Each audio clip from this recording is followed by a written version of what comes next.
In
our study of the synthesis of yoga, we are now beginning the chapter titled The Ladder of Self-Transcendence.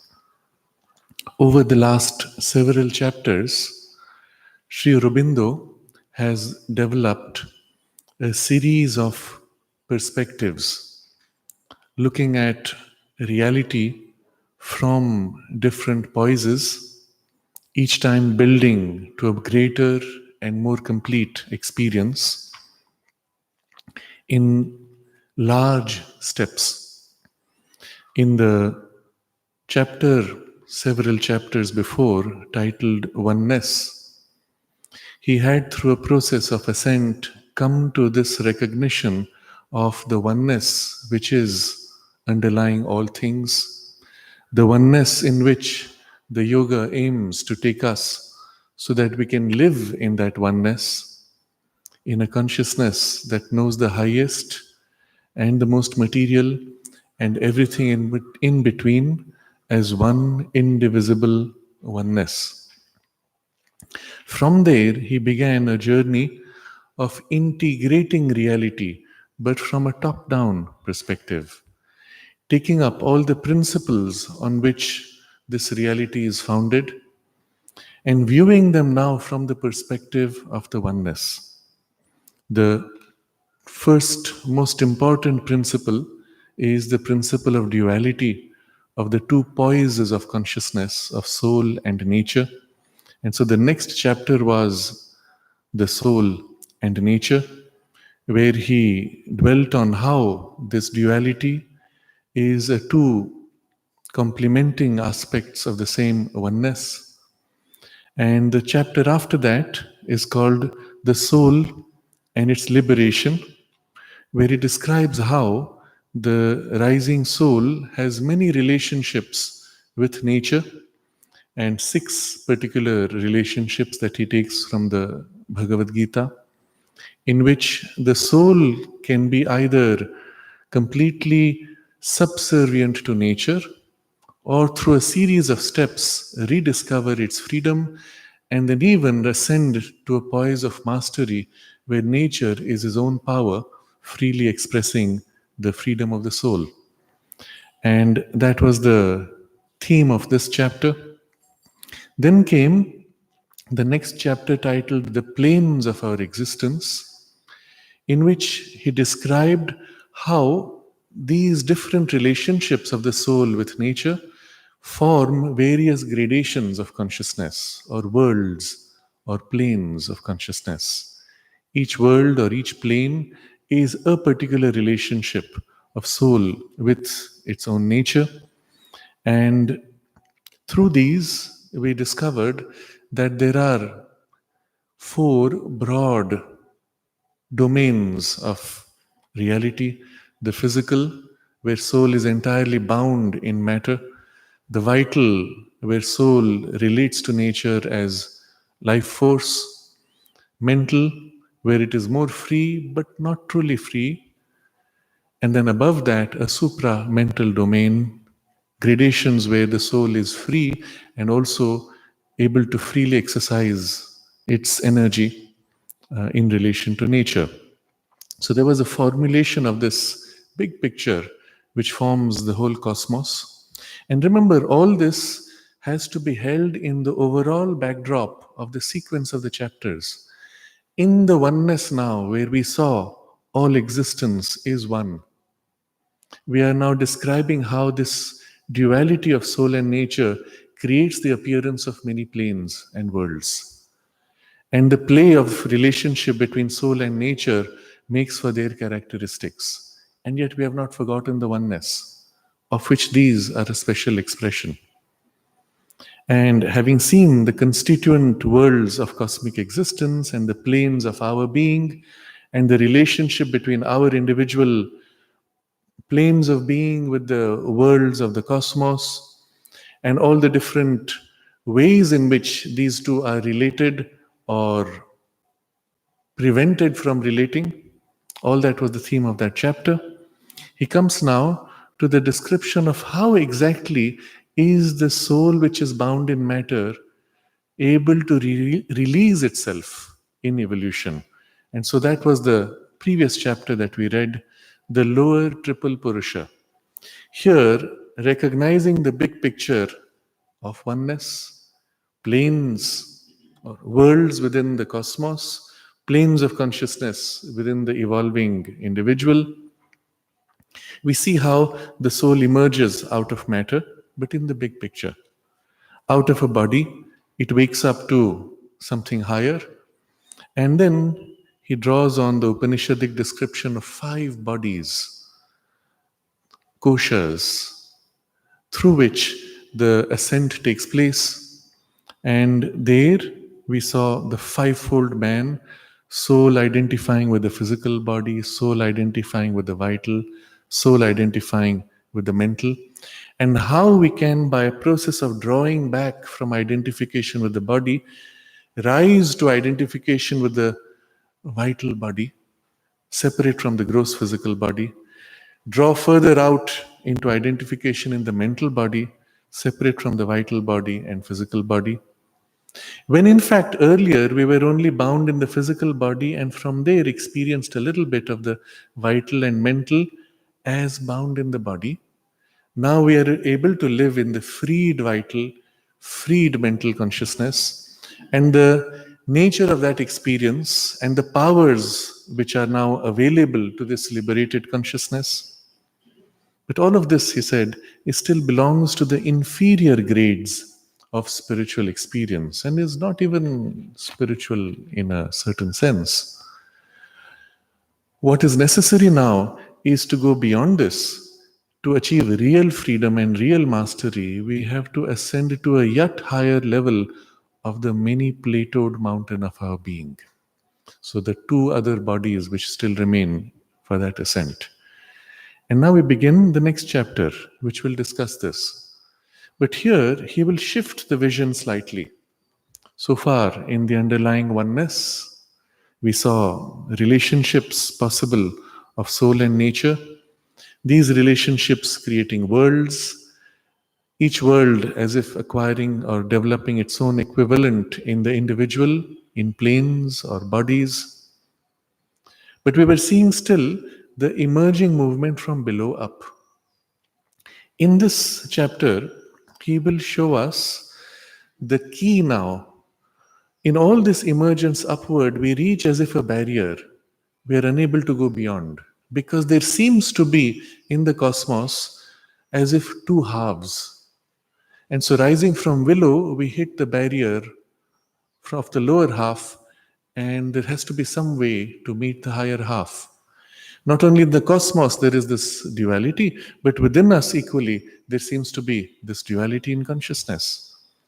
And so in this chapter, he will restate now the whole vision from the perspective of the upper half and the lower half and their relationship in one spirit.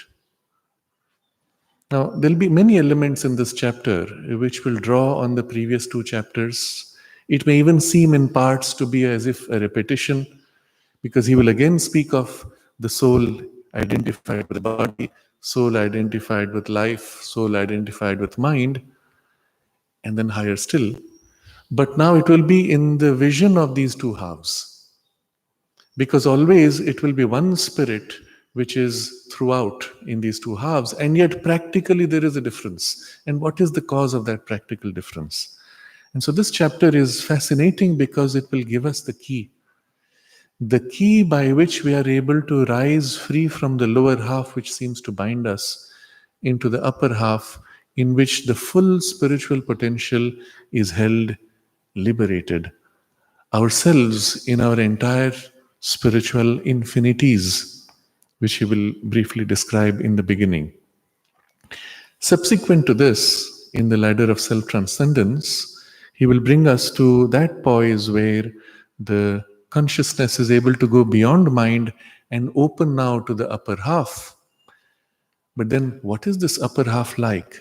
And that will be the next chapter, titled Vijnana or Gnosis. And then beyond that will be the chapter titled The Conditions of Attainment to the Gnosis. What is the preparation necessary to be able to rise into this liberated spiritual consciousness? A chapter subsequently called Gnosis and Ananda, which goes beyond the supramental to the Satchidananda itself. And then another chapter called The Higher and Lower Knowledge. And we will see how the consciousness top down, bottom up, and the two join. How practically one is able to live in that consciousness or attained to it, to be able to exercise it in life. That chapter is called Samadhi. And then briefly, there is a exploration of some of the earlier processes.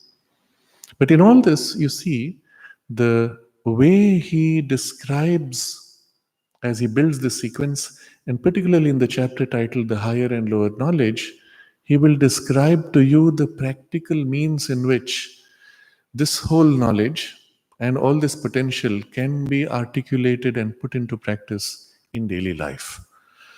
Although in what we are reading, there are practical steps, the full form of the practice will come in that chapter towards which we are now building.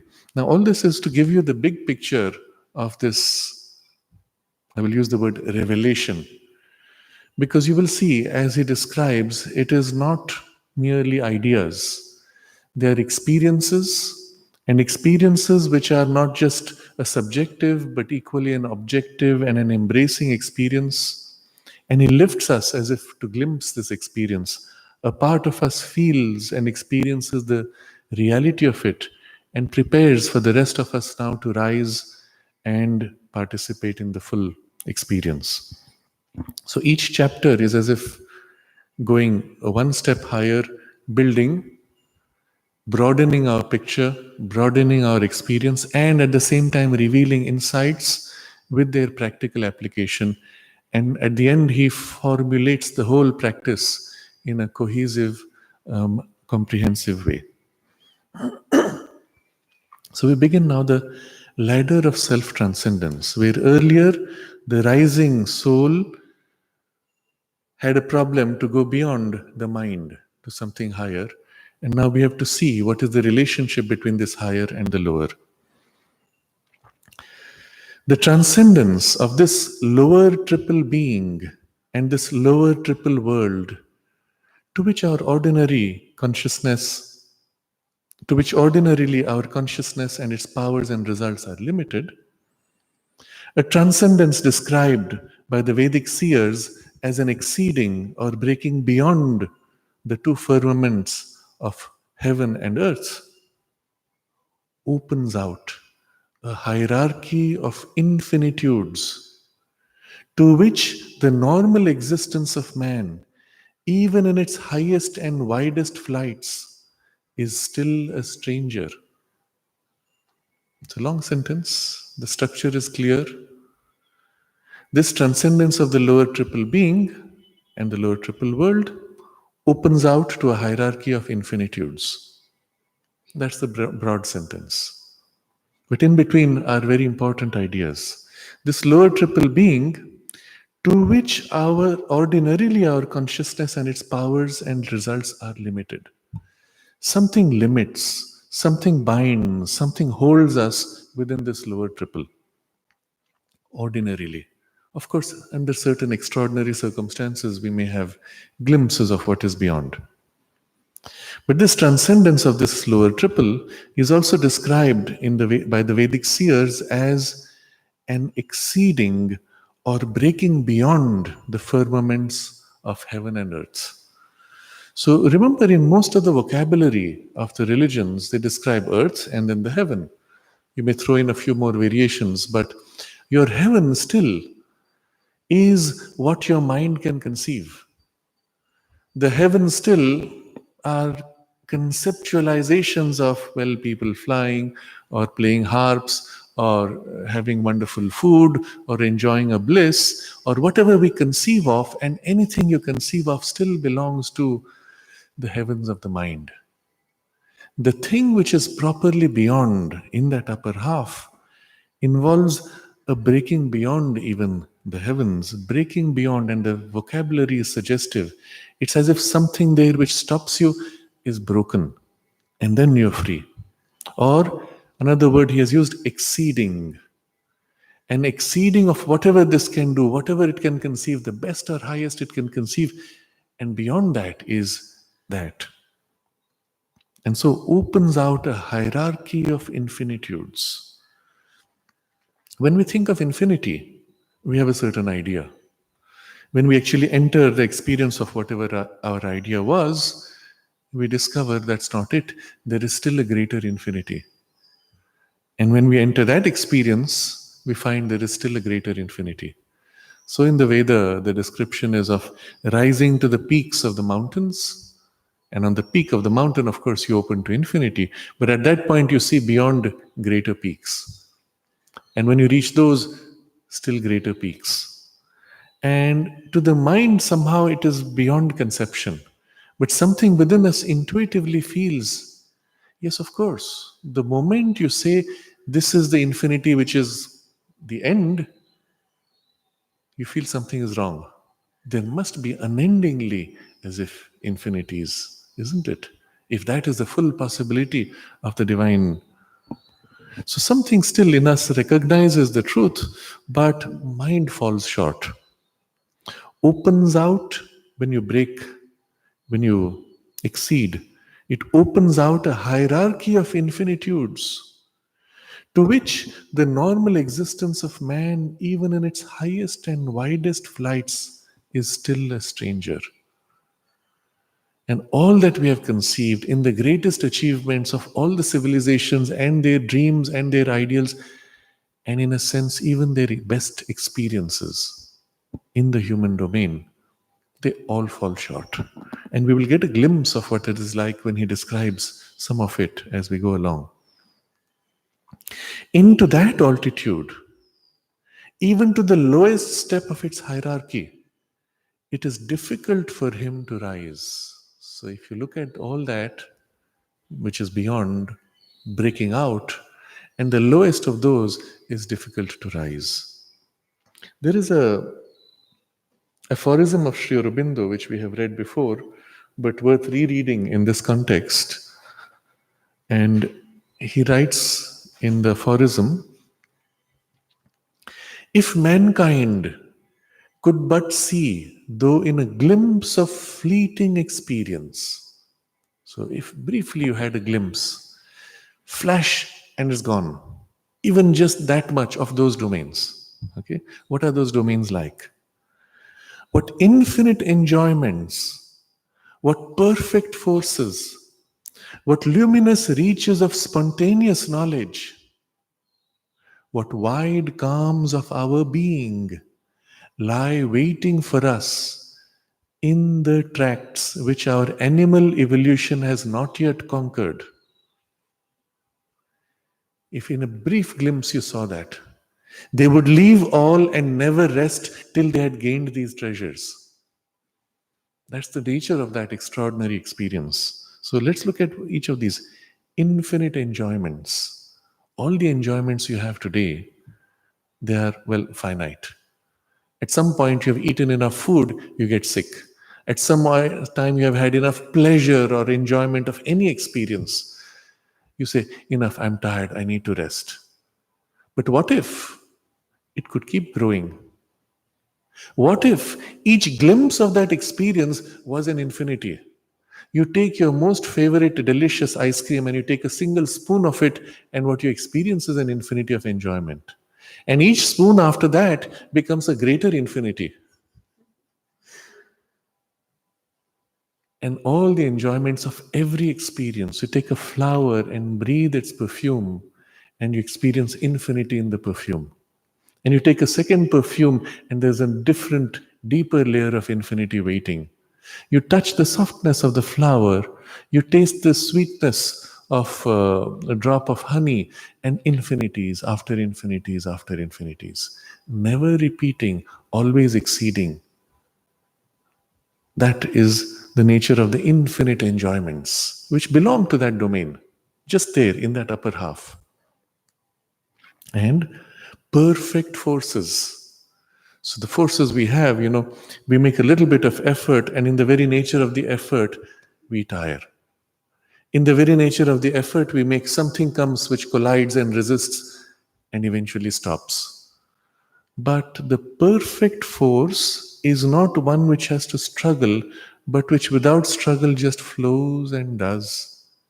And nothing is missed out into the tiniest detail, into the most infinitesimal detail. Everything is perfect, smooth, as if effortless, beautiful. And that kind of action will not be in a small patch, but when it acts like this, it's perfect, rippling out into infinity, into the whole universe and all the worlds, because the force that is moving knows everything else, and its action is not a piece, but a part of the whole, or rather, the whole is its expression. As this force moves, the whole universe moves with it, and everything changes in a perfect, spontaneous action. And then luminous reaches of spontaneous knowledge. So you have the knowledge as required. Again, it is not a piece, it is a whole, it is infinite. And always what you know is in relation to the whole. And as if a place is lit up, the light is there, the knowledge is there, you have no effort to know. All is known. Only the gaze turns and enjoys the full knowledge. Wide calms of our being. One of the commonest things people want after you've finished your long struggle of life, I just want to live in peace. Think about how important that is. And even for that, live in peace, you're willing to give up your enjoyments just to be free of struggle or pain or suffering. But the nature of that whole domain is a calm in which everything is complete, nothing is missing, and yet allows for the most powerful, the most intense action without losing that calm. A calm in which the entire world of the universe is dancing without losing the base of the calm. In the symbolism of the Puranic narration, it is Shiva who lies down to offer his chest as the base upon which Kali dances the play of the whole universe. This calm is at the foundation, is in the midst of the play. You walk into the storm of life and you have this solid calm that is infinite. Wide calms of our being, not something else. We are that. And such, if you had a brief glimpse of this, they're waiting for us in the tracts which our animal evolution has not yet conquered. This is us because it's our being which is calm, our knowledge, our infinite enjoyment and perfect forces. It's we that we will discover in this because we are this already, but in that domain, not here. So from this lower half, you look up, you have a brief glimpse, you see this, you would leave all and never rest till they had gained these treasures. So what stops us? But the way is narrow, the doors are hard to force, and fear, distrust, and skepticism are there, sentinels of nature, to forbid the turning away of our feet from her ordinary pastures. So it's as if nature has put special guards so that you remain within your narrow boundaries. Penned in, literally, there is this boundary of the sticks which prevent the sheep from grazing outside their little patch. And you keep on, as a pasture, you keep on eating the grass in this little patch of the lower triple worlds. And even there, mostly the lowest of the lower triple worlds. But maybe once in a while we do have glimpses, or the divine gives us those half glimpses that prepare us for this awakening. So, this gives you an idea, opens out a hierarchy of infinitudes. Into that altitude, even to the lowest step of its hierarchy, it is difficult for him to rise. Why? Because the nature of that consciousness and the nature of the lower triple consciousness is so different, almost the opposite one of the other. And so, which he will describe later, a separation. Acute in practice, very sharp, very pointed, very distinct. There is no blurring at all between these. You see, so far, all the worlds that we saw, physical, vital, mental, and the ranges within the mental, everything was interpenetrating, you will remember. In the physical world, you have the vital which is bleeding in, you have the mental which is bleeding in. Even the physical seems to be a special concentration of the vital. Or equally, things of the physical tend to influence things of the vital into the mental into the vital. Everything has this flowing one into the other. You will remember how he describes this when he says that nature never makes these hard things, differences. For in nature, in the infinite scale of being, there are no wide gulfs, no abrupt chasms to be overleaped, but a melting of one thing into another, a subtle continuity.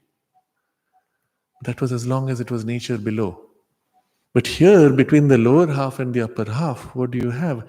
A separation, acute, sharp, pointed, intense. You cannot find anything common. Acute in practice, though unreal in essence. Here's an interesting idea.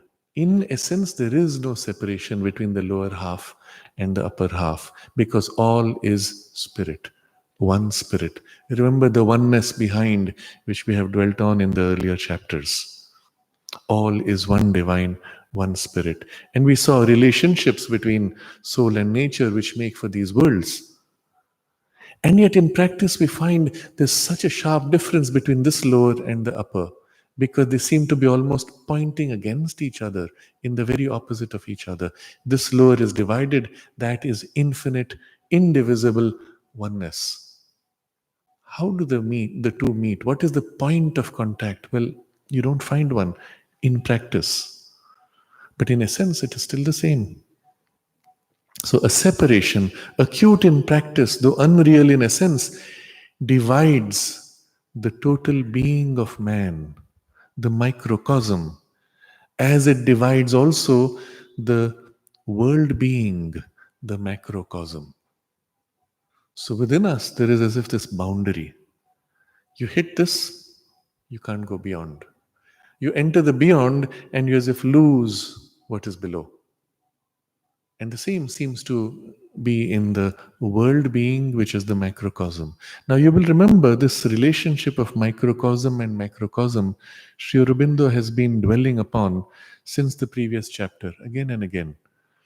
The chapter before that, he had shown us how the worlds out there and the planes of our being correspond and the links between them. So, from the previous chapter onwards, he's showing you how our growth is in miniature, in individual form, recreating or organizing the entire cosmos with all the planes. So everything within us corresponds to things there. Everything out there is either already represented or in process of growth in us. And so this division which we experience within us is also there. in the macrocosm, separation. Both have a higher and lower hemisphere. So, what's our lower hemisphere? All this which you're aware of: mind, life, body. What's your higher hemisphere? All that which is above, which you're not aware of. How do you become aware of it? Well, you try, you can't. There's a barrier. Occasionally, it may happen, you have an extraordinary, beautiful experience, but is it really the higher hemisphere or is it a reflection of the higher in your lower? And he'll be describing this later on. More often than not, it is a reflection of the higher in the lower. Momentarily, we feel uplifted, and then there is a decline, which is a continuous decline, back into a normal. So it was more a reflection, not really a breakthrough into the higher. And as we will see, if you make a sudden breakthrough into the higher, from there the lower seems to be almost inaccessible, which is the state in which many enter in a state of samadhi. I entered this blissful state, I come back, no memory of it. But while in the blissful state, my entire mind, life, body is as if in a trance, unconscious of the world or not really participating in that higher domain.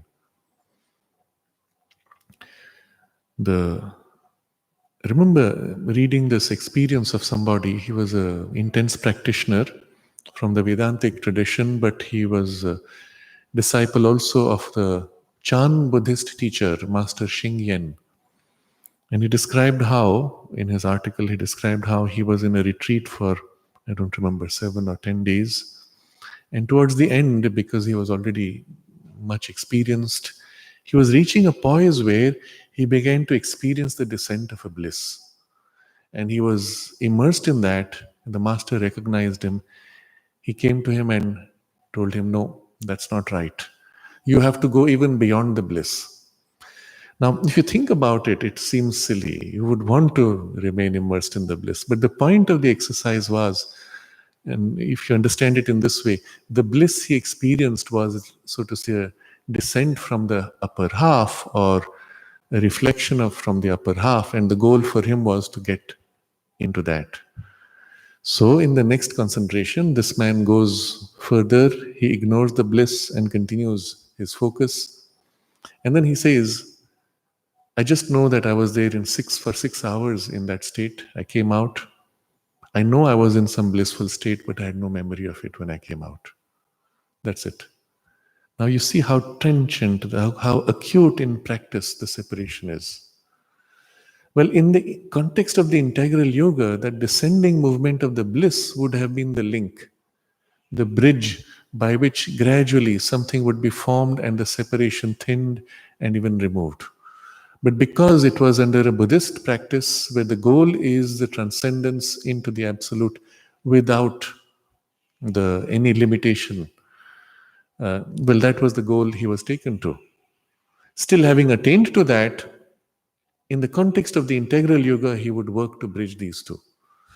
As it turns out in his practice, since there was no link, he comes back to his normal life. And for the rest of his life, the imprint of that is in him, but he does not have access to it. So all this is to point out the sense of this division. It's so sharp. Both, that is the microcosm and the macrocosm, both have a higher and a lower hemisphere. Now, in this word hemisphere, the suggestion is, well, half of a sphere. That means the sphere is the whole. And you go back to that idea of the oneness. As long as you stop with one of the halves, you have missed the other half. You don't have the true oneness. The true oneness knows all this, lives in all this. It's not two halves, upper sphere and lower sphere joining with a point. No, they are two hemispheres. The oneness is the reality. But in practice, we find this separation of two halves. And now he quotes from the Sanskrit, the Vedic vocabulary, parardha and aparardha of the ancient wisdom. And so we dwell. Whenever he uses a Sanskrit word, he's not only linking to a whole body of knowledge up there, but in the term itself there is a suggestion. Para ardha. becomes parardha. Para is beyond. Ardha is half. Para ardha is the half which is beyond, which is transcending. Aparardha is not beyond half. Is negation.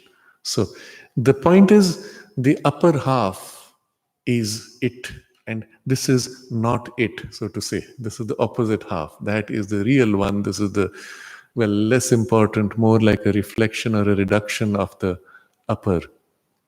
So in the very vocabulary, that upper half is given a greater importance because that's where the oneness is experienced in its full expression.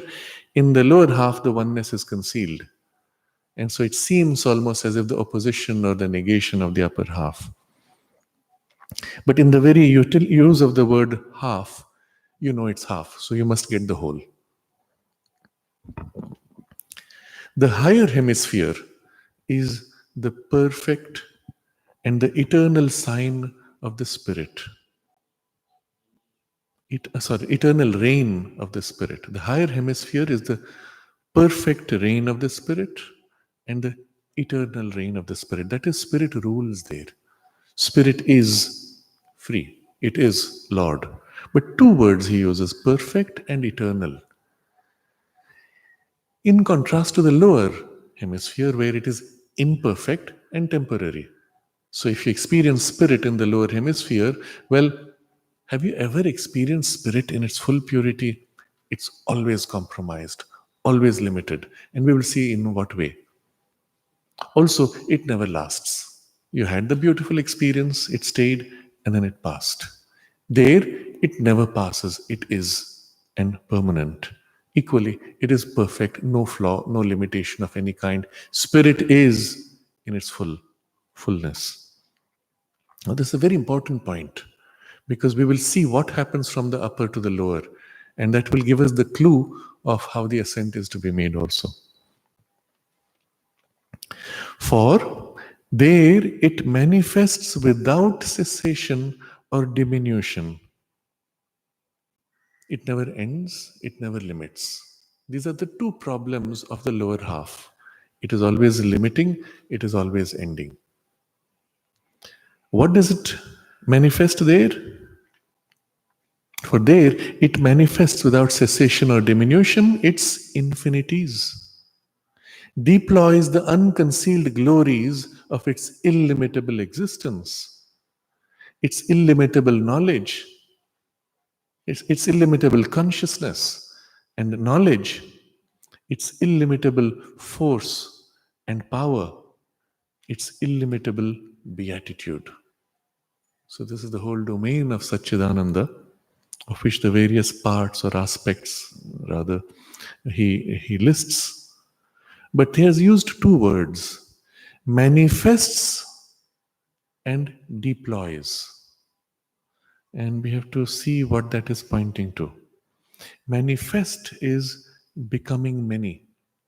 There is always a potential. In the potential, you already are what you have to manifest. And then that moves to become many. Deploy has also a similar sense. But in the deploying, it is as if the potential which has been organized and then it is released from its organization and pursues its own unfolding. Slight difference. So in the manifesting, there is something new which is coming in always. In the deploying, the new has been given a form and the form as if unfolds. So you've made a plan, you've made a certain vehicle, and now you deploy, and it goes on, unfolding, revealing itself. But in manifesting, you're always drawing as if new plans, new possibilities, always something more and something new. So manifesting movement is higher, and out of that is the deploying movement which comes. So the manifestation is always without cessation, without diminution of its infinities. That means every time it manifests, it is something new from infinities. It manifests only infinities because it is infinite. A very important consequence of this. Let's say the infinity pours out and manifests, but it never repeats itself. So another infinity, a wave of infinity, or a continuous unfolding of infinity now proceeds.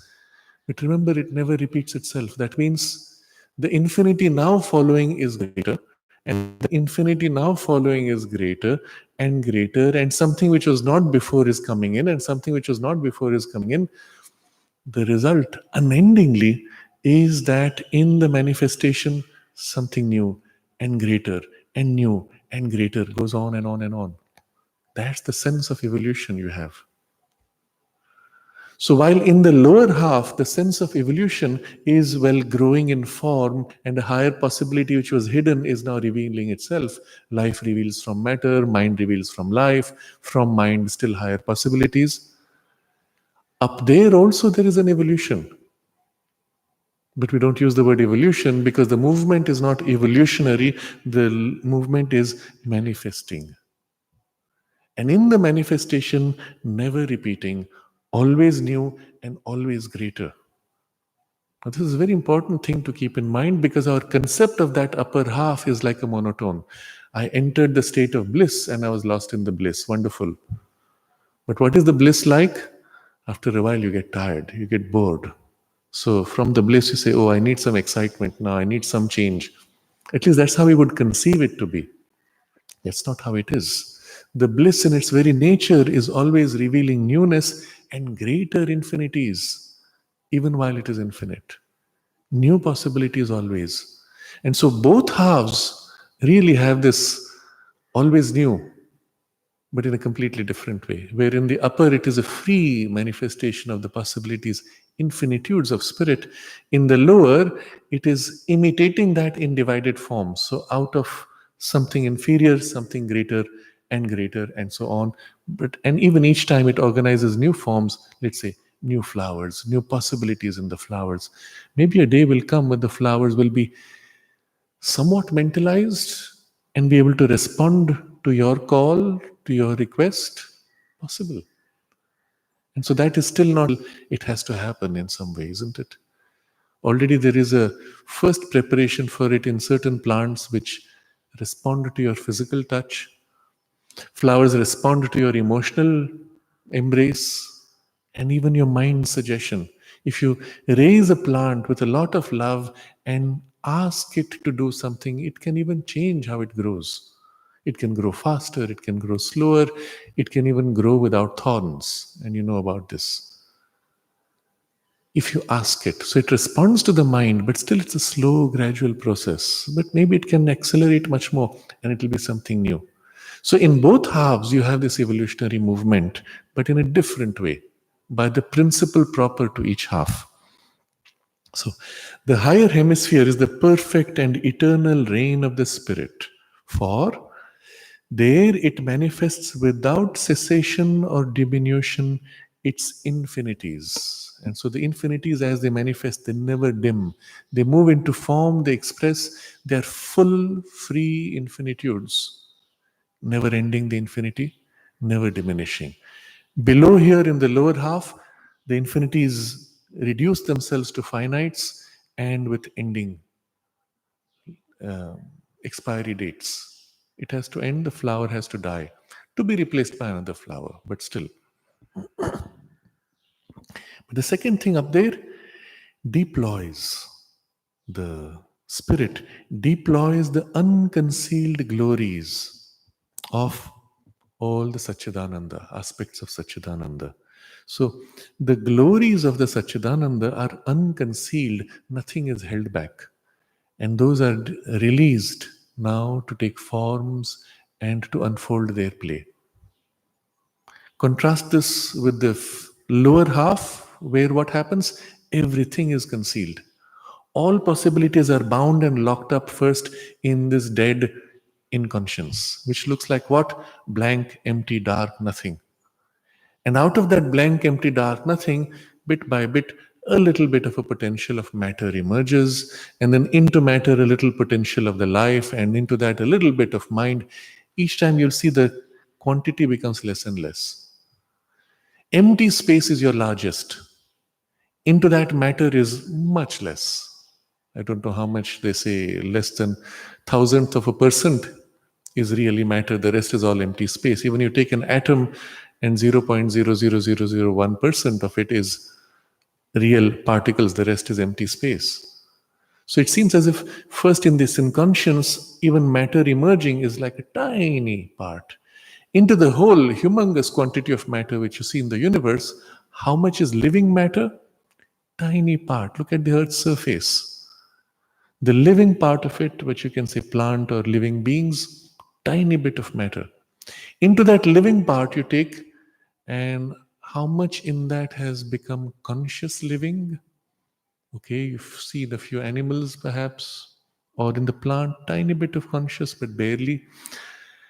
How much of that becomes self conscious thinking? If you take the total mass of human beings, you see it's tiny. It's almost as if everywhere it's struggling a little bit more. And in this process, the bulk of the potential is all concealed, and out of concealment, a little bit reveals. Behind it all is a cosmic mind totally hidden. Behind it all is cosmic life totally hidden. Behind that is this, the secret even of a cosmic matter hidden behind. Everything is hidden. So concealment of its glories. Little things pop up, they're glorious, but the true glory is concealed behind the appearance. Up there, what happens in the upper half? Deploys the unconcealed glories of what? Of its illimitable existence. The very existence of the spirit there is without limits. And when the glories are unconcealed, then this whole without limits existence is pouring out and pouring out. Contrast this with the material world where the existence itself is limited. Everything feels as if bound and limited. So, the illimitable glories of its existence deployed. And what are they like? What are the aspects of that? So, illimitable existence, illimitable consciousness and knowledge, its illimitable force and power, its illimitable beatitude. So, the Sat, the Chit, and of the Chit, there are always these dual aspects of consciousness and force of consciousness, and then the Ananda, all illimitable, deployed, pouring out unendingly, all entirely unconcealed. So, in the upper half, if one had the experience, let's say, of breathing the perfume of the flower or touching the flower, just as an analogy, as an example, just to contrast it, the flower would represent unconcealed infinities of the Satchidananda revealing as flower. And the perfume of the flower would be the unconcealed revelation of the perfume of Satchidananda as flower. Nothing concealed. And your consciousness would then experience the fullness of the Satchidananda in the perfume, in the form, in the color, in the touch, and so on. Of the entirety of Satchidananda in the form itself.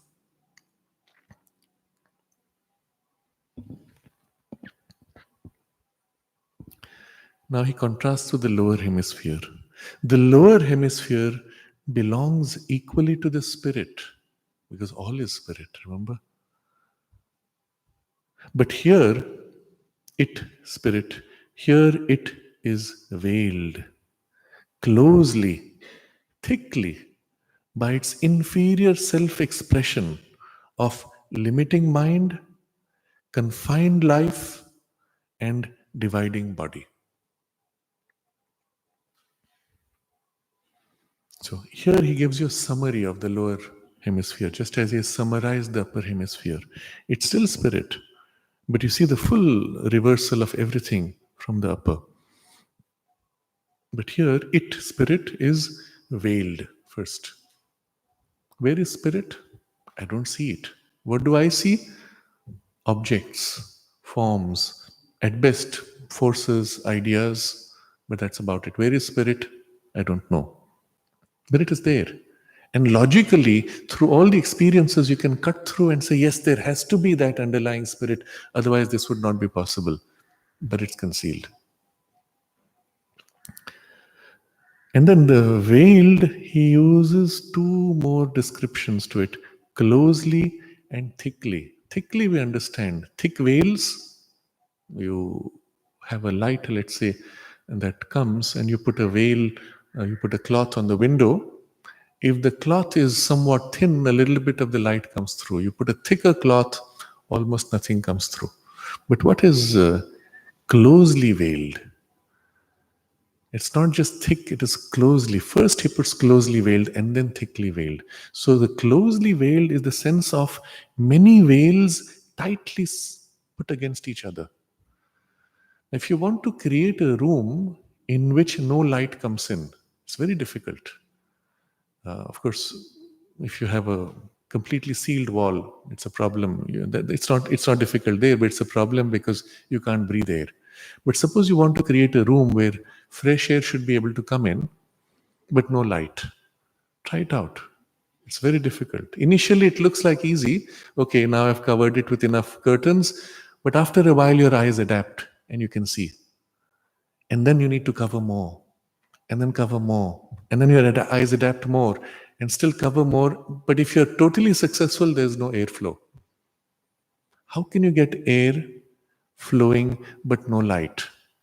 It's very difficult. In practice, do you know how they do it? Because there are people who go into this kind of a darkness retreat. So they'll put one curtain, and then another curtain, and another curtain, and another curtain, and another curtain. But you want the air to flow, so the curtains can't be too close together, so they're slightly spaced out. If you space them out too much, then the light will bounce. So you bring them as close as possible, but not too close. But the idea is the closer they are, the more tight the covering. And this is the nature of the lower half, that you have one layer of appearance. Okay, you tell me the flower is spirit. Yes, logically, I can prove to you. But let's see, what's the first layer that I can peel off?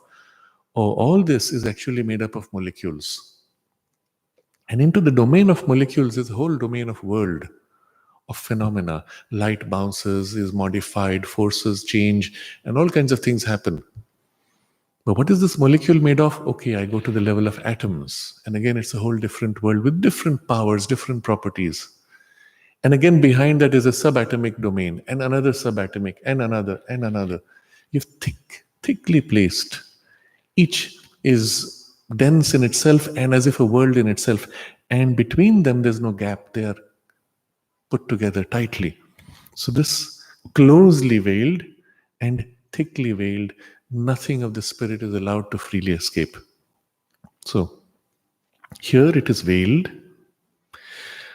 By what? And so now he describes the nature of the veils. He describes now three veils. By its inferior self-expression of limiting mind, confined life, and dividing body. So all three, mind, life, and body, are expressions of the spirit. And they are self-expression. The spirit says, I will express as this, I will become this. But they are inferior expressions, but still self-expressions. Inferior because in the very nature of what it chooses to express, the essential character of the spirit is as if lost. And the three things of the loss are: in mind, limiting. Spirit is suddenly made limited, where earlier it was free and infinite. In life, confined. There's the second kind of loss of spirit, where earlier the play of spirit was without confining. It could freely play as it wanted. And third, dividing. Where all spirit was indivisible oneness, here you have the appearance of division. Now, these three words are going to be extremely important, because on this he will now base the next sentence, describing how this works, and as a result, how the spirit is totally lost to our experience. We are spirit, remember. This person who says, I am miserable, is actually spirit. But where is my spiritness? I can't find it. Because spirit has gone through these three kinds of concealment. So the veiling first is limiting mind. And then, let's look at each of these. What was without limit? Unendingly. And not only unendingly, in layers and layers pouring out without limit. First thing is it has become limited. And in the mind, you realize whatever you may think, and you can even think out an infinity, your idea of infinity is limited. Think of infinity. What do you think? Something large, really large, and larger than that. But you're already limited. You cannot conceive of an infinity which actually is infinite. It keeps stretching, stretching, stretching. But at any given time, it's finite. Now, this is the fundamental limitation of the mental consciousness. It cannot know infinity in itself. And this is the nature of this limiting. Now, if this is true of infinity, it is true of all other phenomena. If it is blissfulness, blissfulness has also got limited. And what happens when it is limited? Well, it ceases to be bliss.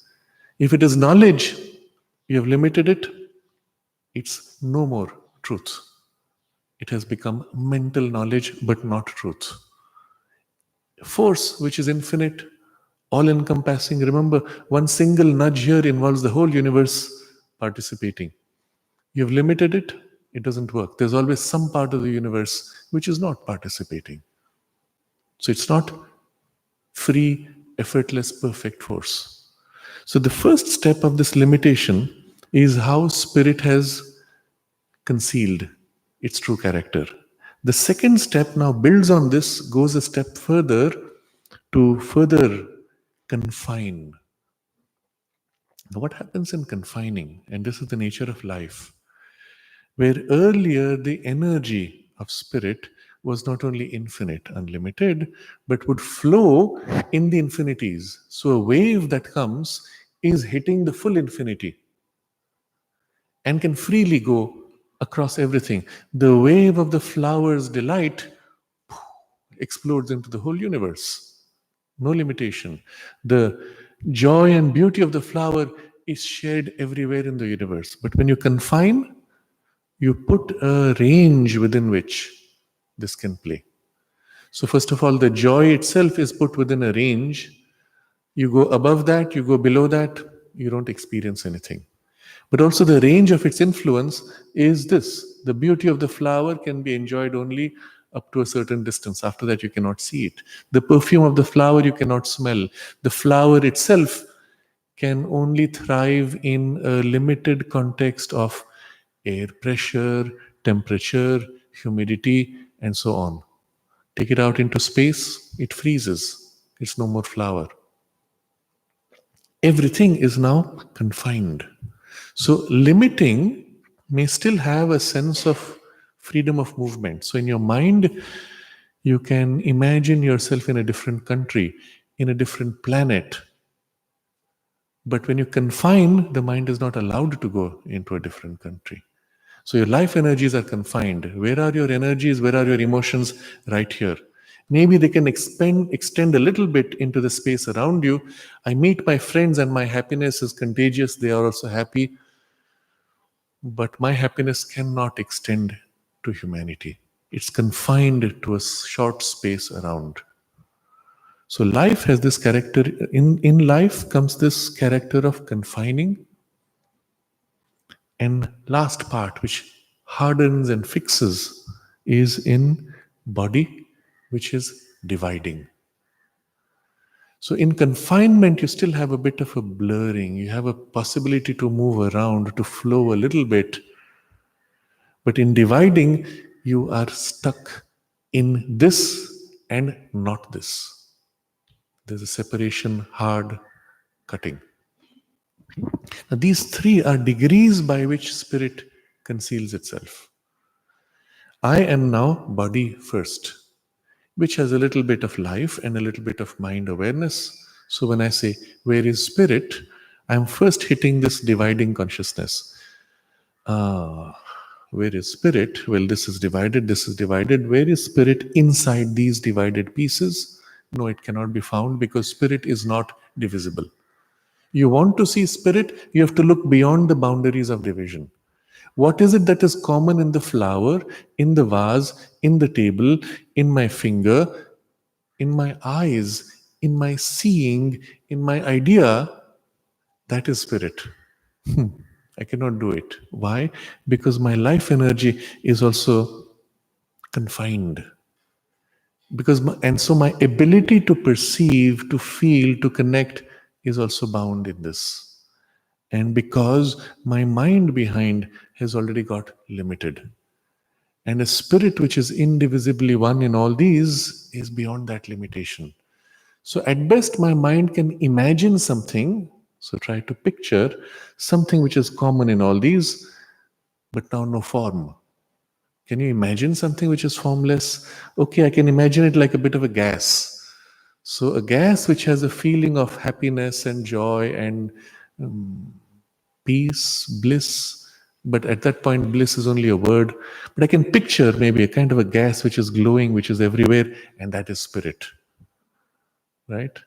But notice how there is implied in it already something of the limiting of mind, the confining, and the dividing, because in the very act of recognizing spirit as the gas filling everything, it is not the thing that it fills. So the form of the flower is filled with this gas of spirit, but the form is not spirit, right? If you try to include the form, somehow your mind breaks down. I can't do it. Now, all of this is to show you that in the three veils is something, a very sophisticated process of concealment. And yet, because the spirit is there behind, because we are still spirit, through this process of mind, life, and body, we are able to sense beyond them something deeper. And maybe a more intuitive perception, which is, yes, I can sense spirit. Or even I can experience, but it's not in the mind proper or life proper or the body proper, in some deeper part. And from that deeper part where I sense it, it can reflect into these three. And these things may say, oh yes, I feel such great joy. I feel such great warmth when I hold the flower. The mother gave me the flower, I held it and I felt a peace. I felt the warmth of the energy of the flower. But now somebody else who doesn't have the experience can replicate your experience by taking a plastic or metal flower into which he puts a heater and he says, see, I have the warmth of your flower. No, but that's not what I'm describing. That is a spiritual warmth, not a material warmth. So anything you describe in the spiritual experience is reduced to mind, life, body terms, which can be replicated by someone else, which is the reason why the scientist, or reductionist scientists can say, oh, your spiritual experience I can break down to brain patterns, hormonal changes, temperature changes, and sensations. So you are never really able to experience spirit, you see. And this is the problem of the lower hemisphere, which he will deal with and show us what is possible even with this. Now, this he was summarizing in one formulation.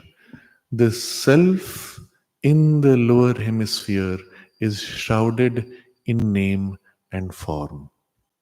And then he will explain, he will elaborate. Now, suddenly he has shifted from spirit to self. And we have to understand why. So far, spirit was seen as this all, indivisible whole. Now he shifted the whole description to our experience. I am spirit, but my sense of spirit is the sense of I. So at that point, it is the aspect of spirit that we know as self.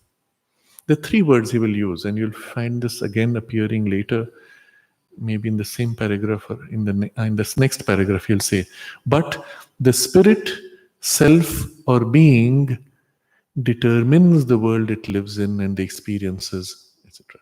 Spirit, self, being. What are the differences between these? Spirit is this thing which was all. It is all. You cannot know it unless you know it as all. Self is the spirit in its poise saying, I am experiencing. And being is the poise of consciousness in the universe. It's a state of being which is matter. It is a state of being which is life, world, and so on. So there are different ways of looking or experiencing spirit subjectively and objectively. So we'll still understand self as spirit, but in the way we experience. So the self in the lower hemisphere is shrouded in name and form, nama, rupa, the Sanskrit terms. You'll find entire philosophies dealing with the meaning of name and form. But he uses the word shrouded. Shroud is the cloth that you use to cover a dead body. The body has died, you cover it with this, concealing in some sense. So the suggestion is, in the very act of shrouding in name and form, spirit dies, or at least for all practical purposes, you cannot experience it anymore. So the shroud is name and form. What is the difference between name and form? In the physical world, form is what you see most easily, the form of the flower. But behind that is idea of the flower, which you name as flower. I will give you a flower. Can you describe the form of the flower I will give you? No, because it could be any one of forms, but you know what I will give you, right? So that's why name is a more generic term, of which form is a more specific way. And yet, in the domain of mind, when I say flower, you have the idea of flower, but the idea of flower has a form. And your idea of flower does not have, for example, 4 feet and a tail and a trunk, right? That would correspond more closely to the elephant idea of elephant. So there's a form in mind, even as there is name of the idea. Similarly, in the life world, there is name and form. Similarly, in the physical world, there is name and form. To this particular human body, I name so and so, right? So you can have a specific name and yet the idea of human being, all in the material domain. Similarly, in the vital, you have emotions, form of emotions, names of emotions. In the mental domain, forms and names. And they have a different way, but the two are always together. Name as something more essential, but in the very act of naming, you're able to reduce. And in the act of forming, you're able to bind. So the self in the lower hemisphere is shrouded in name and form. Now he elaborates on this. You will see here again three degrees which are reflected. What we saw earlier with the mind limiting, with life force confining, and body dividing. You will see how this name and form operates in 3 ways here.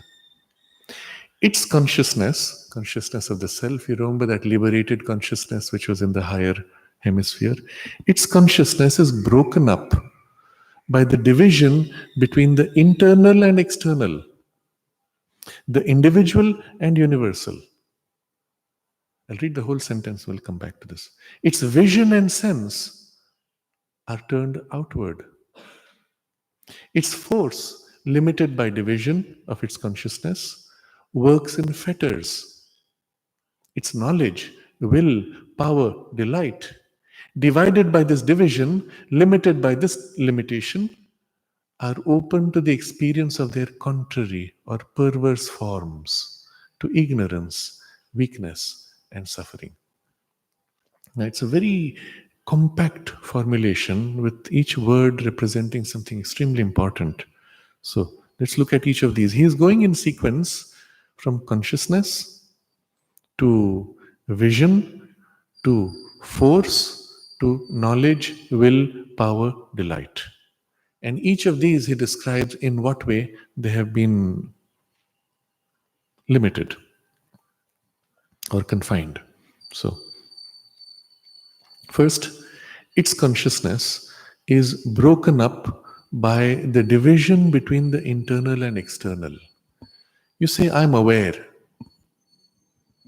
And you have an inward awareness and an outward awareness. I'm aware of myself.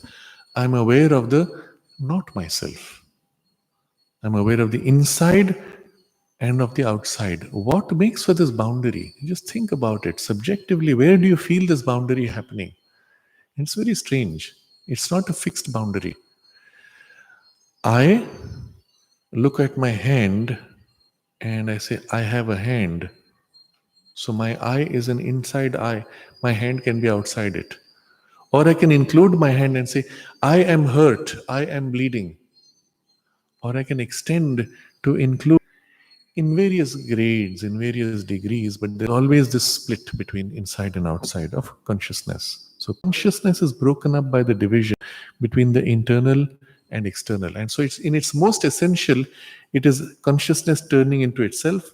I'm conscious of my inner awareness, of the awareness which is conscious, and then I'm conscious of something which is not awareness, not me. And this is at its most essential, you'll find it is in the mental body, where there is the limitation. But you'll see all three, limitation as well as the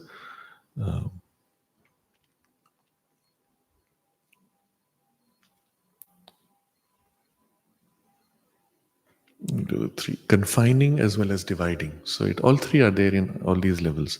But this part of the consciousness mostly we feel in the mind, broken up, internal and external. There's another breaking up which also happens with it, the individual and universal. So there is me, which is this person, and then there is this consciousness, which is also me, but which is larger, but somehow different. And you'll find these two always collide, my interest and then the collective interest.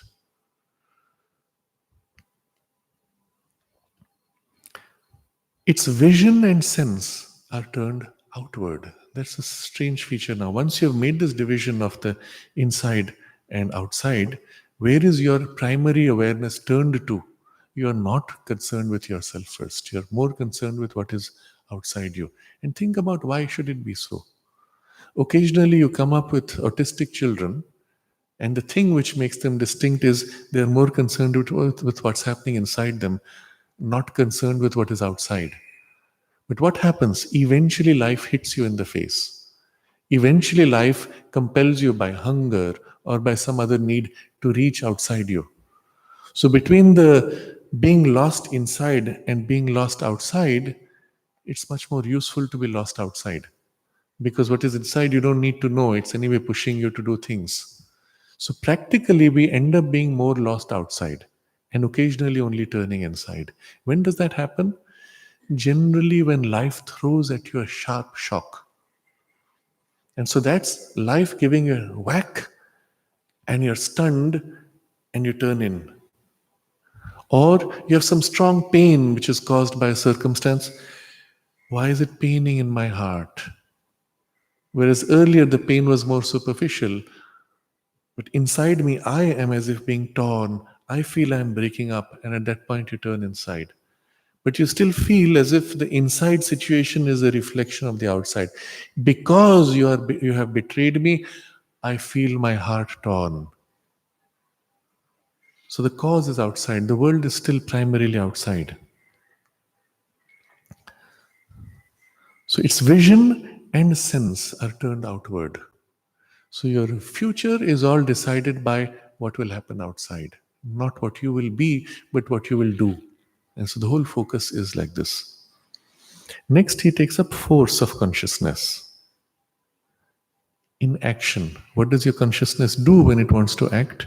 Its force, limited by division of its consciousness, works in fetters. So the key is, once your consciousness has been limited, the force of action of the consciousness is also limited. And fetters are the chains with which you bind. Now, take an example of a dog. He is free to roam and he will chase after every car. What do? You tie a rope to the dog's neck or body and tie it to a wall. Suddenly the dog leaps and the chain pulls him back, hits the boundary of the chain, falls. That's fetters binding. This is what's happening to your force. I throw a great force to do this work. My force goes up to a point and puck, it's hit back, pulled back as if by this chain's limitation. And what is this chain limitation? The consciousness. My consciousness stops here, and force cannot therefore go beyond what my consciousness is, isn't it? So we faced just now while coming a very odd situation. Someone at the barrier stopped the vehicle from crossing on some technicality. Now you have come with a certain force of right of authority. We have a program, we're going there. This guy says, no, I have right of authority. My boss has told me no big vehicles. His force stops with that boundary. My force stops with this boundary. And we're in a stalemate. Nothing can move. But this tendency of limiting is the limiting of our consciousness, which is making the force limited. If my force could extend into his consciousness, and there is the action of the force now, it would act within him. And he would feel, yes, you are right. But it does not happen because there is a gap. And at its most material level, the gap is from the dividing body. If the body was the same, or I felt his body as my own, or he felt my body as his own, he would say, oh, I feel your pain. You are right. Let me give you the right of way. But he doesn't. So that's where it, from the physical division, you have the whole chain that follows. But on the other side, psychologically, the chain begins with limitation of consciousness, force stopping. So take it very practically. The authority of the prime minister of a country stops with the boundary of his country. He crosses over to the other country, he's as good as anybody else. What's the limit of your authority of influence or action of force as far as your consciousness goes? Where is it currently limited to? Largely bound by your body, a little bit of your emotions, which go a little bit beyond your body, and maybe in your mind, more flexible. And in a workspace, for example, it's a mental authority really given to you. I am responsible for this space or these people, this team, and that's it, it stops there.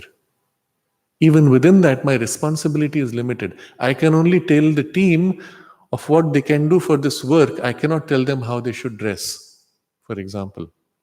I cannot tell them they should stay on and work through the whole night. I cannot. The boundary is there. So, in every way, your consciousness and therefore power of consciousness has limits. And then what do? The moment you sense a limit, you try to push the boundaries of the limits. And then the other person pushes the boundary of his limits, and then you have a collision. Collision of consciousness, collision of force, and with it, all kinds of other issues which come.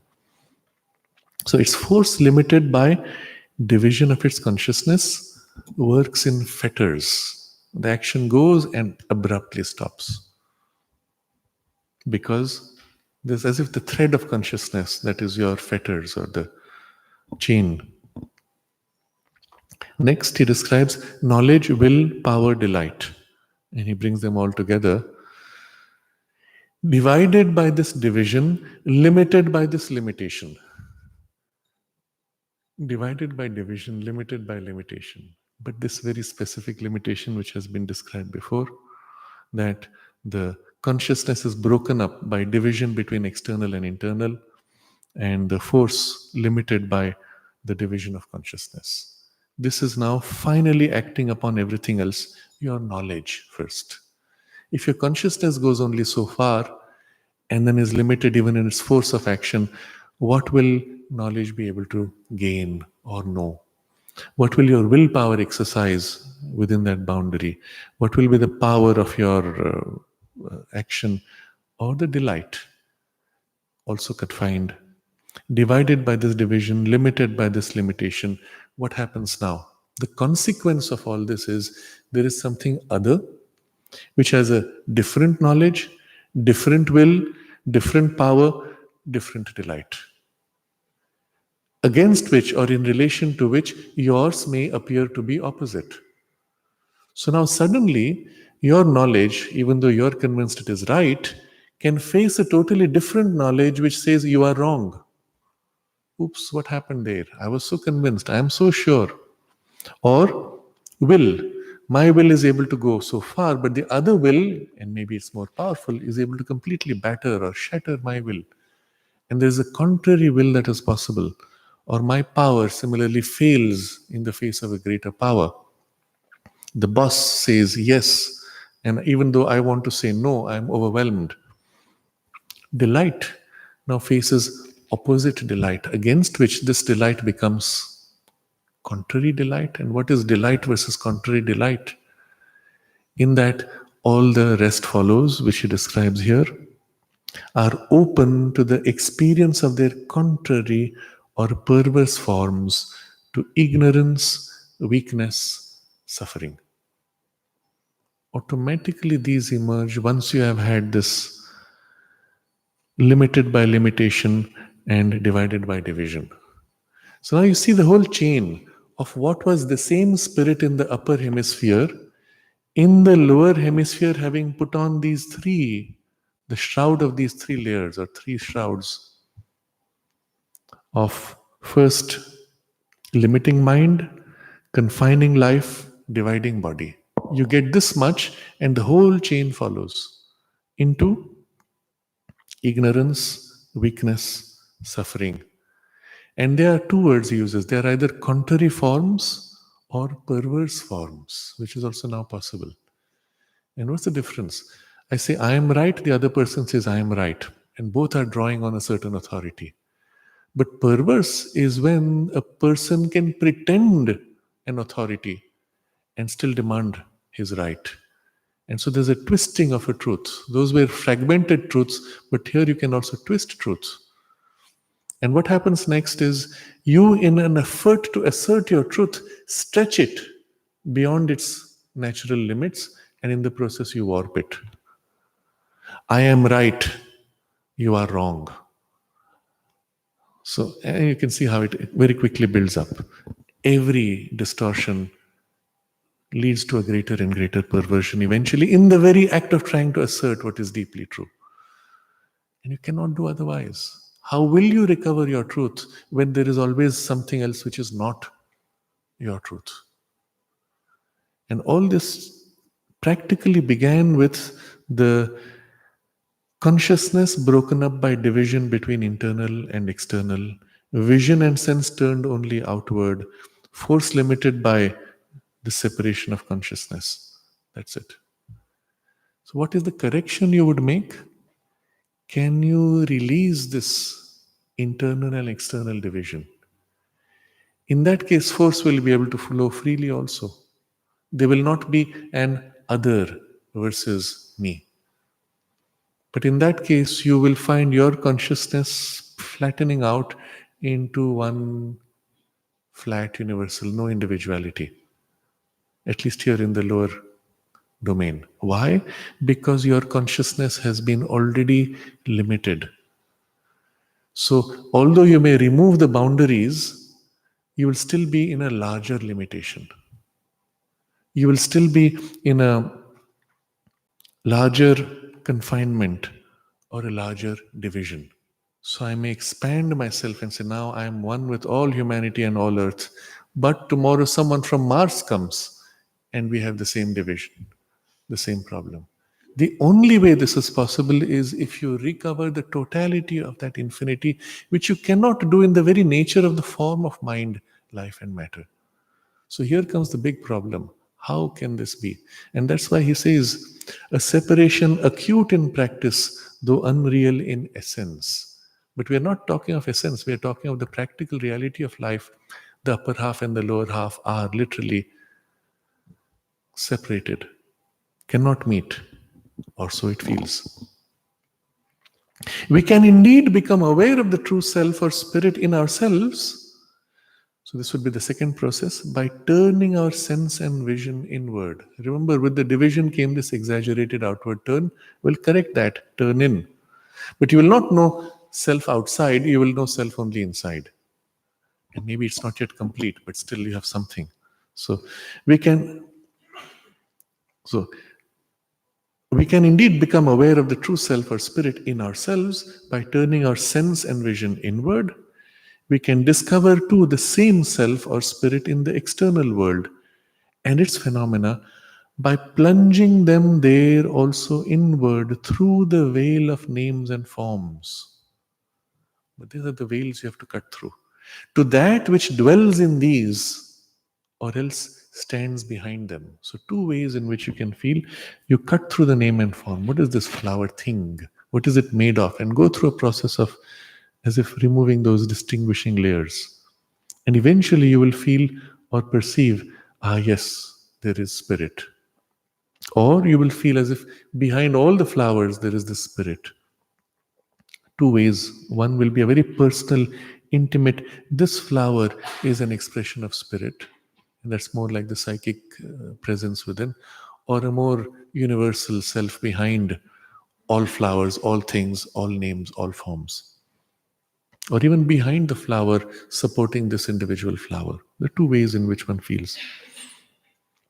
Our normal consciousness, through this inward look, may become, by reflection, aware of the infinite being, consciousness, and delight of the self, and share in its passive or static infinity of these things. So, when you are dwelling in this, whether externally or internally,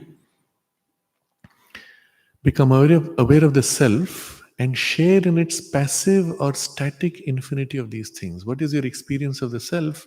Well, because you are looking inside you or inside the flower or behind the forms, it's not in the forms, it's not in the movement, it's not in your thoughts, in your emotions or your actions. It is supporting inside, behind, not thought, not emotion, not action. So, what do you experience? Static, unchanging. Can you experience spirit as movement? No, because your means to get to it was to cut through name and form to something behind. And so, share in its passive or static infinity of infinite being, infinite consciousness, infinite delight of the self behind, supporting, or inside, not in form. But we can only, to a very limited extent, share in its active or dynamic manifestation of knowledge, power, and joy. So you can say, well, I feel that inside there is this presence, or supporting it, there is this presence, and the presence somehow acts in the form, in the beauty of the perfume, and I may see the same presence in the little child who is playing and happy, and then the child comes and tears up the flower. What happened?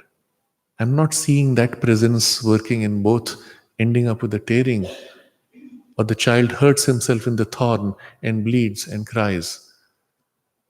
I cannot see the presence in the activity so much. Up to a point, in a very limited extent, as long as it's beautiful, as long as it's nice, it's harmonious, smooth flowing. But the moment it hits collision or conflict, you do not see the presence working.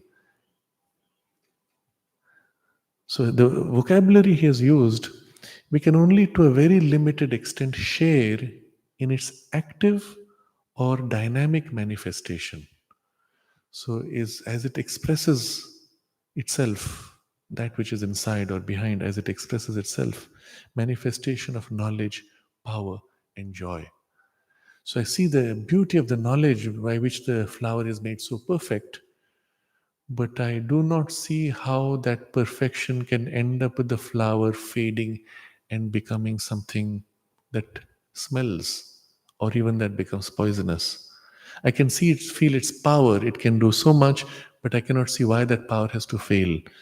I can feel its joy, but again, I cannot see why it has to end up in suffering. Even this static identity by reflection cannot ordinarily be effected without a long and difficult effort. And as the result of many lives of progressive self development. So let's say we want to get to just that sense of that static self or spirit. And you make an effort. What's behind? What's behind? You have a glimpse of something, but you can't hold it. You cannot retain. In order to be able to hold and retain, long effort. Perhaps the effort is made in an earlier life, so now you're able to do it more easily. How many people do you know in history who have been able to live in the constant perception of that underlying self? Well, you can almost count them in your hands. But Why is it so difficult? There's a whole preparation involved before you can come to that perception. Why?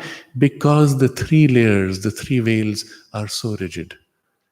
And through the lives, we are learning actually to be able to cut through those three veils or draw out something from behind them.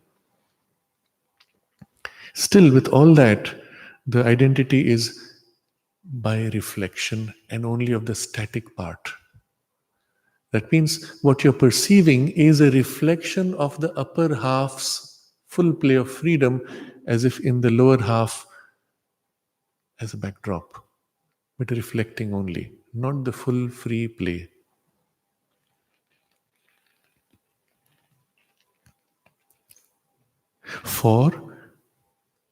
For very firmly is our normal consciousness bound to the law of its lower hemisphere of being. So, the mechanism by which our consciousness has been bound, and particularly this normal consciousness, it's very firm. There are abnormal states. We are briefly as if liberated. We have a glimpse. But otherwise, the normal state into which you come back always is firmly bound. And so the experience has to pass. Is it even possible to go beyond this? You see, in the way he has described it so far, it feels almost impossible.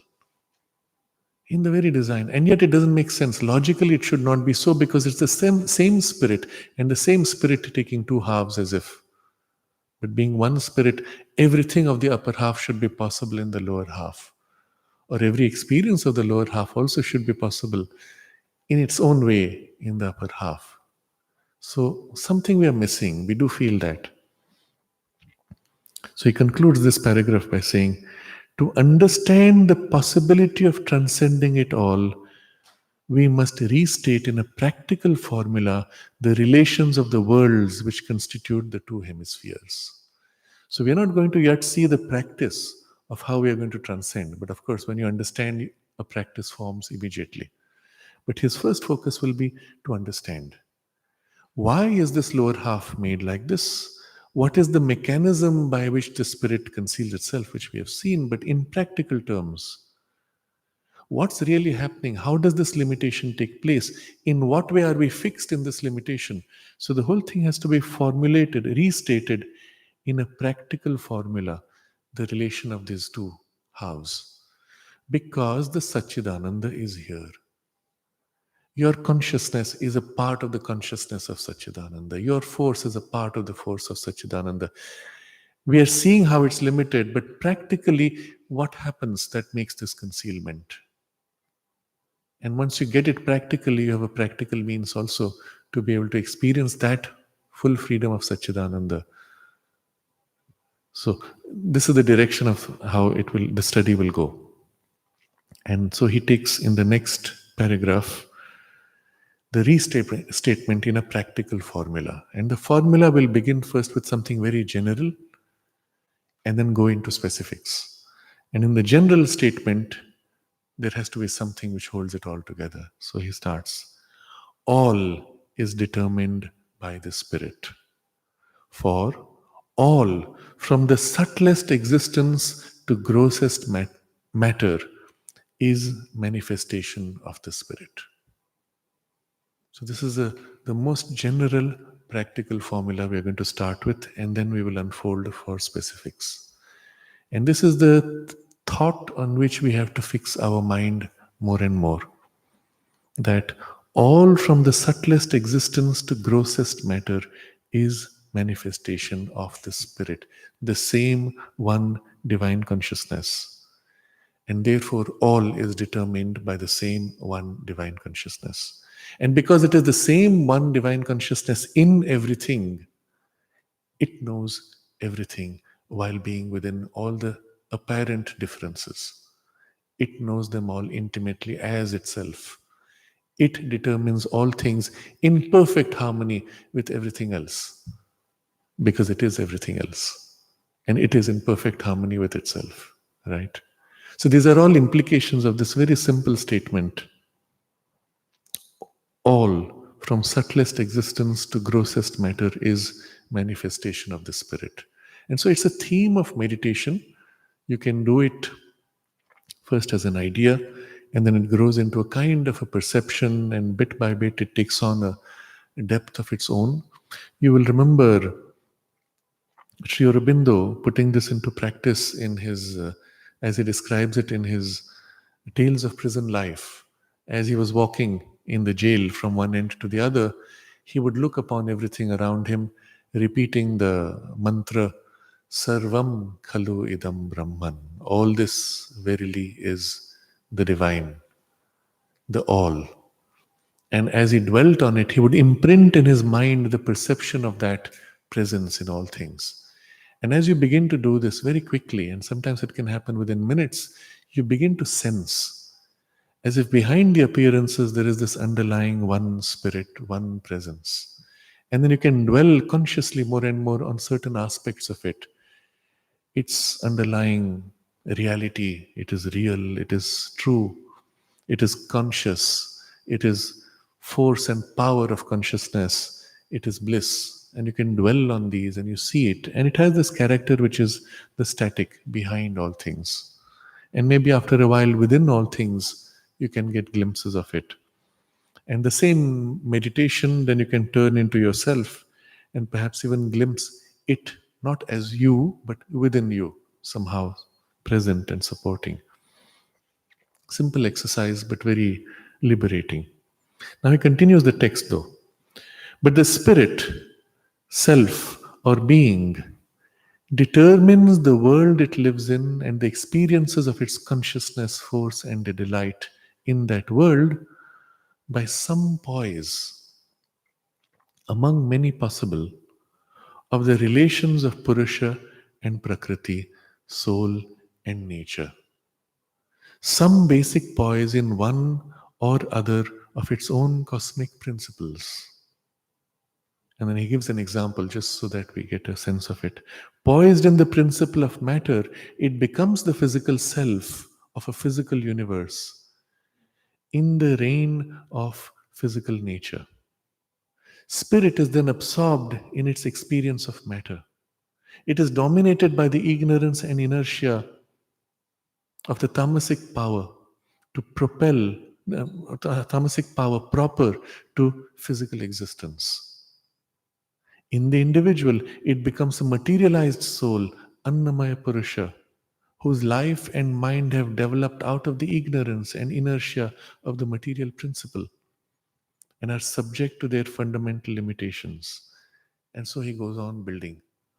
He will dwell in detail on this poise of spirit dwelling in matter, then on the poise of spirit dwelling in life, then on the poise of spirit dwelling in mind, and then in each of these he will show how spirit, although limiting itself to this, how it still retains certain aspects of its freedom while dwelling in this. And so, what we will see practically is the secret powers hidden in the matter, in life, in mind, which reveal to us the full potential of the spirit concealed in mind, life, and matter. And so, it is going to be a fascinating exploration. Certain elements are as if a repetition of what we have seen in the earlier chapter, but now we are seeing it as how spirit conceals inside. So you will find here again the essential laws of the material world, but also the potentiality hidden within that. So all this is to explain this one sentence that some poise of relationship of Purusha and Prakriti, soul and nature. Why is he repeating Purusha, Prakriti, soul and nature? Because he is describing both macrocosm and microcosm. In the universe, it is as if all nature we call Prakriti. Purusha is the consciousness which fills Prakriti and supports, but itself is not involved in the flow and the play. Prakriti is the energy of that consciousness which is unfolding in the cosmic movement. In the individual, the same thing we call the consciousness within me is my soul. Now, we are not speaking of the psychic being, but the soul as a focal point of awareness within, that I say, I am conscious. And then there is my nature. You see, I'm conscious that I shouldn't get upset, but I can't help it. My nature is angry. So I get carried away by my nature. And you experience this very clear separation. The soul awareness, again, not the deepest soul, but this I, sense of I, which may be a mental I, says, I don't want to be angry. And it can stay quiet as long as it does not act. But the moment it moves to act, it gets sucked by nature because all action belongs to nature.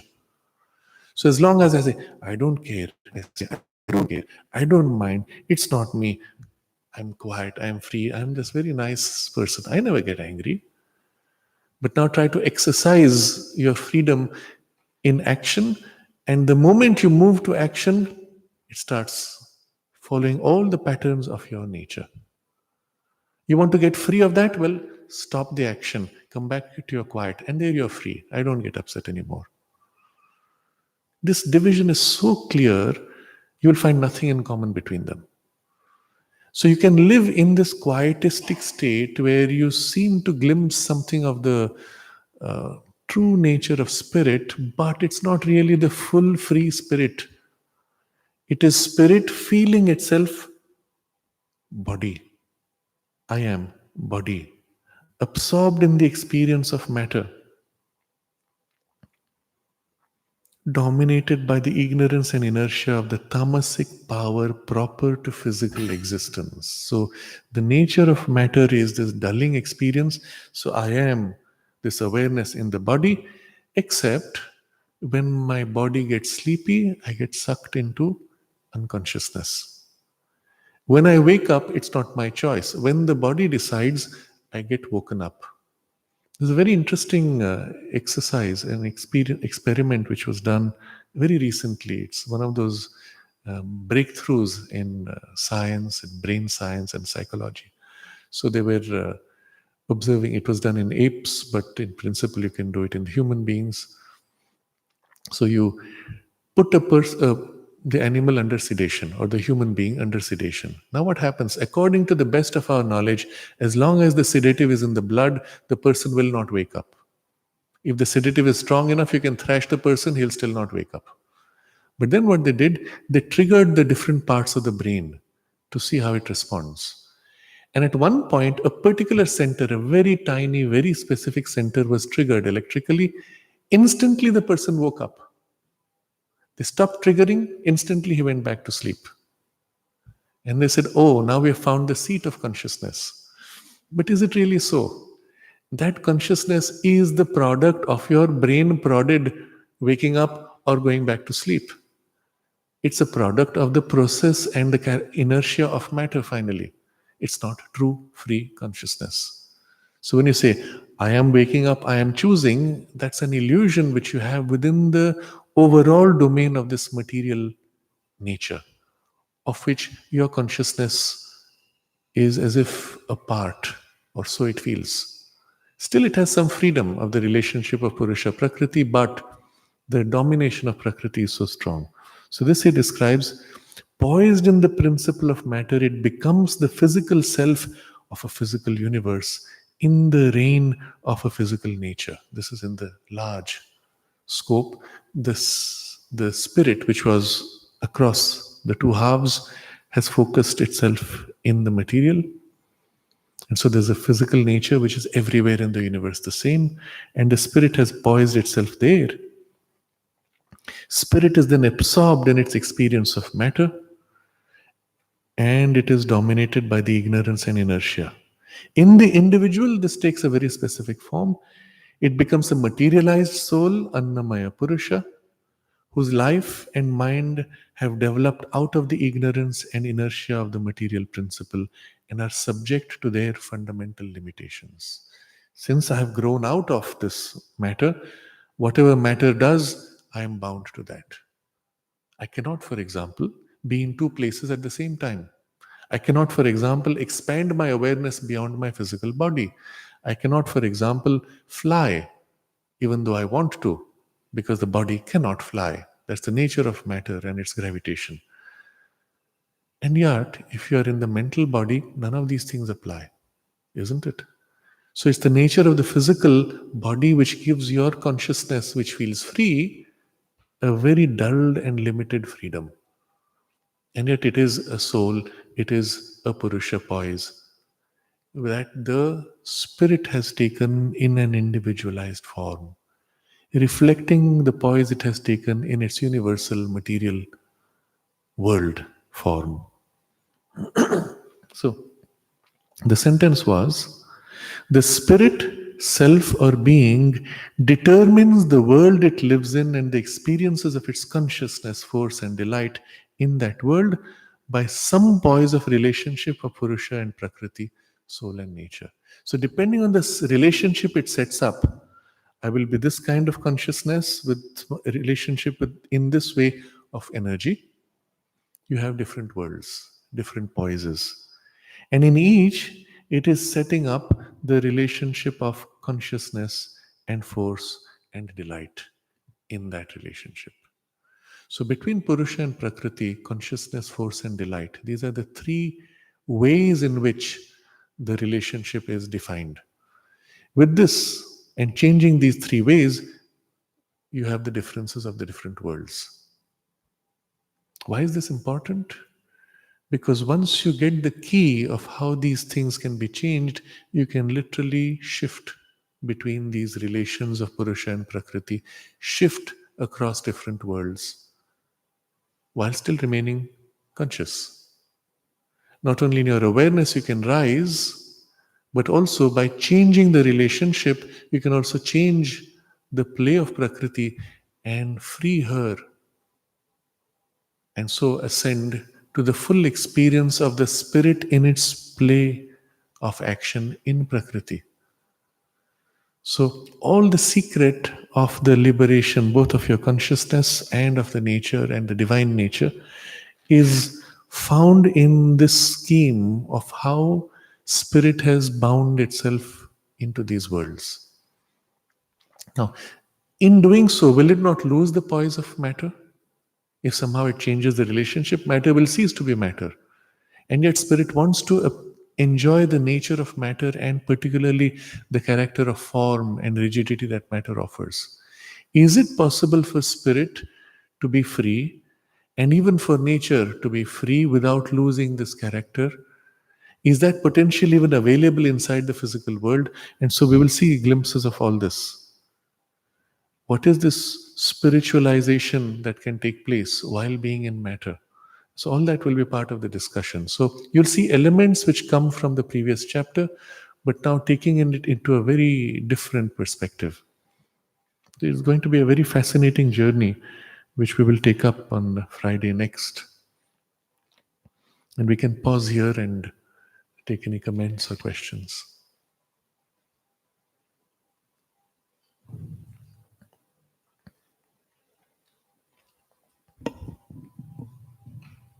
In Savitri, after Savitri has saved Satyavama from death, death has dissolved. It says a translucent wall appears between them. And I was trying to understand what is that. We've been talking about separation. Okay. Can you speak on that in the light of this? I don't know if it corresponds to this exactly, because in that state where death has given back Satyavan to Savitri, there is a gap between the consciousness in which she is and the consciousness in which he is. And so she has to, as if, dissolve that boundary and bring him back. So I think it has more to do with an occult gap between the inner realms and the outer realms than the division between the upper half and lower half. Are they both in the subtle physical, or are they in the physical? No, I think it is in the subtle worlds. But in the subtle worlds, again, there is the poise of the inner realms and the outer, and there's a boundary veil between that. It seems to be more a description of that. Whereas this corresponds more naturally to the sense of a lid, which is described as lid above our head, as if you have to break the lid to go beyond, or the lid, the golden lid by which the sun conceals its face. And so that is a different experience separating two worlds, the upper and the lower, two domains, let's say.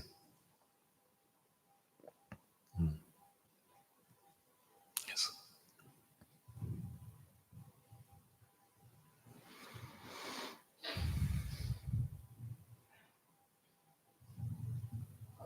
I was recently watching a video about Ayurveda introduction.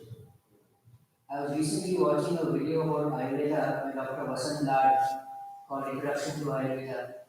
And in that, in the beginning, he has drawn a diagram on the board and there's some Prakriti Purusha in the head of the person, Mahat. And the three lunas, Sattva, Tamas, Rajas, and some other words, Okay. Avyakta, and so on. So there's some connection with Ayurveda based on this kind of thing that you were talking about. Yes, so the overall scheme which you see describing the nature of the cosmos is at the very core, it's in the Vedic, let's say, model of cosmos, which Sri Aurobindo deliberately takes because of its very practical application for the spiritual journey. But it's also at the very root of the whole body of knowledge developed, including Ayurveda. So you will find these core concepts embedded even in sciences such as Ayurveda or in many of the arts, many of the sciences, everywhere it is there. But then they get more and more particular, more and more specific, more and more narrow to the domain of the physical, vital, and so on.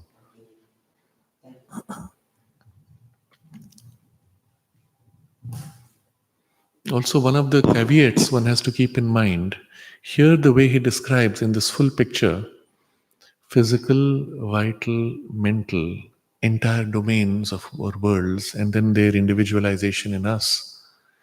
Within each of these, you will find all three, or rather the whole of all seven replicated. So, in the physical world itself, you will find seven finer gradations of the physical. And into those, each of those, you may find a further seven divisions.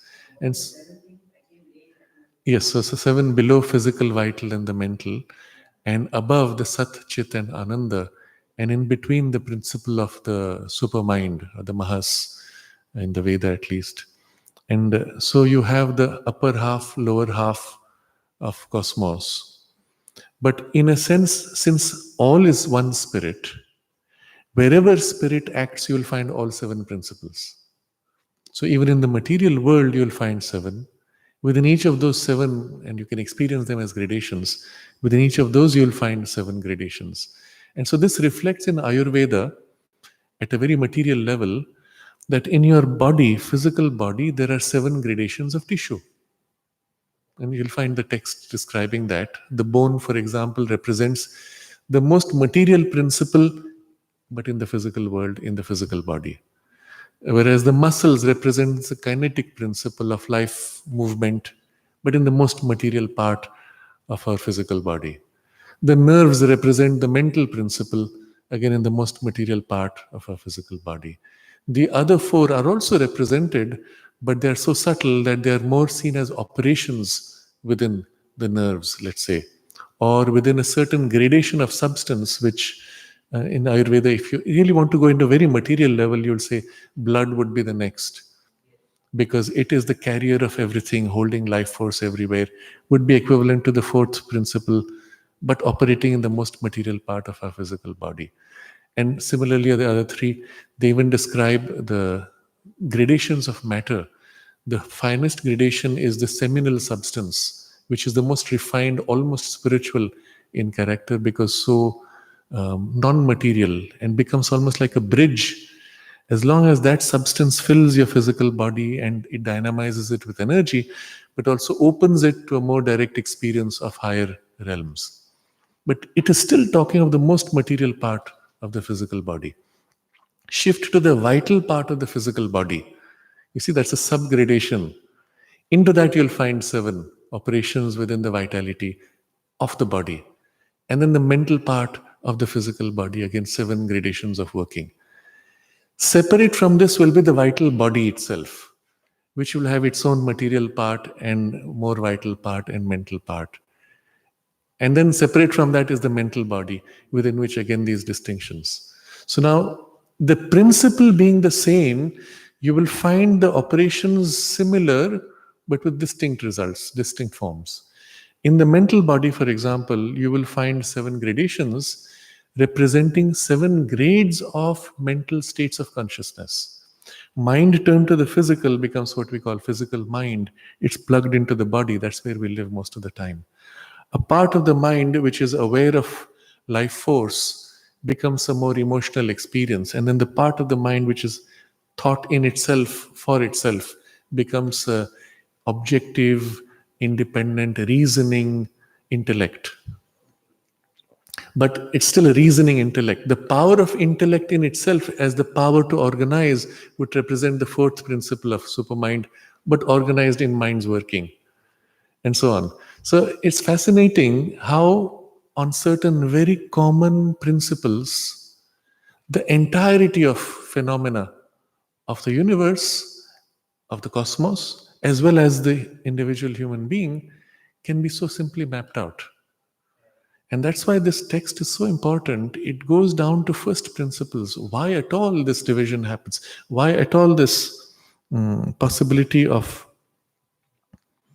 ignorance, weakness, suffering? And it's gone to basic first principles. And all this process you can map into the mental body, in the vital body, in the physical body, in any particular operation within the physical body, and you will gain extraordinary insights and practical solutions also.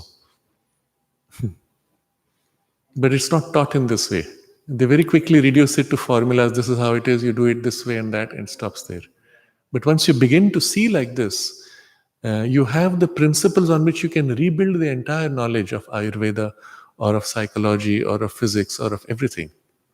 Another thing he said is that look at a seed and look at a tree. Mhm. The entire tree is contained within the seed. Right, right. I thought that maybe a Vedic word. Yes, it is a favorite idea of the Vedic mystics that the entire tree is as if contained in the seed, but you don't see it. Where is it? Where is the tree? I don't see it. And in the same way, within us is the entire cosmos contained. Where is it? I don't see. I'm a part of the cosmos, right? As the seed is a part of the tree, isn't it? So it appears. And yet within that is all potential. And in the same way, all is determined by spirit. For all, from subtlest existence to grossest matter, is manifestation of the spirit. That means within each thing is the full potential of the spirit concealed. And once you're able to glimpse that, and then you are able to see it's working, you see how it's working to draw out certain aspects of its full potential. But equally, as you participate in that working, you can activate and draw out any of its potentialities. You can call out from this, evoke the aspect of fire. And suddenly, from this will be flaming flowers, for example. Right? So, whole domain of possibilities of experience, which are not part of current nature, because she's still moving in a very mechanical, matter-bound, tamasic process. But once you are able to rise above that tamas, the whole material world holds extraordinary spiritual possibilities, which are waiting and latent. And that's why we will not see the physical world anymore as a domain merely of suffering and division and error because of the division. The division is intended for a greater possibility of play, in which the divine can manifest, although knowing itself free and one in all, still play out through the forms of apparent division a greater delight.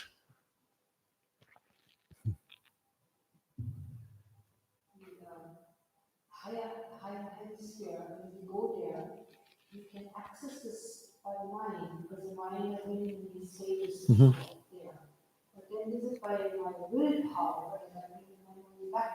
I really want to remember, but it doesn't work really. It's somehow the willpower is limited. But still, there is this memory, but how to get it back, where to channel. If I have a memory power, to reach Yes, there, yes. to bring it back. The problem is very similar to what we face on all levels, that there is a gap between your surface awareness and your deeper inner awareness. So even from your waking state to your dream state, there is a gap. As you wake up, you lose the memory of the dream. And how do you bridge that? Well, by a certain persistent will. Before going to sleep, you put an intention that you will remember what you have dreamt as you wake up. And at the moment when you wake up, there is a memory. You have to hold that and not move into superficial activity. And then you as if oscillate back and forth in that zone in between. And that's how you build the bridge.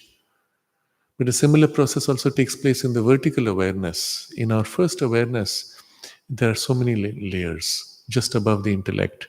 As you open to something which is overhead, generally, a more intuitive consciousness, you may still have a sense of loss or blurring. And only by staying on the edge, moving back and forth bit by bit, one builds as if the bridge. Or we draw on a greater help, invoking that higher consciousness to fill the gap and form the bridge. And then it is done much faster. And that's why the initial process involves a little time to make the link. Once a little bit of the link is formed, the rest can go much faster. The mother speaks of how she was working on this link in a part of her vital consciousness. And this was during the time she was working on the occult training. She could go into certain inner states of the vital worlds, come out, but no memory remaining. And she was working on bridging this by a sustained effort to hold that thread. And then one day, she was in the city, she had gone out into the countryside. She went to this little house with a garden, and she lay down in nature, relaxing and opening to nature. And in that moment, instantly, whoop, something happened, and that bridge was made. And it was never lost. Now, that thing which happened was sudden as she opened out to nature. But if she had not had that sustained effort, she could not have received and held what was given. So, in a sense, it goes both ways. There is the effort on one side, but there's also the call which draws a response from above, which does the actual thing of making the bridge.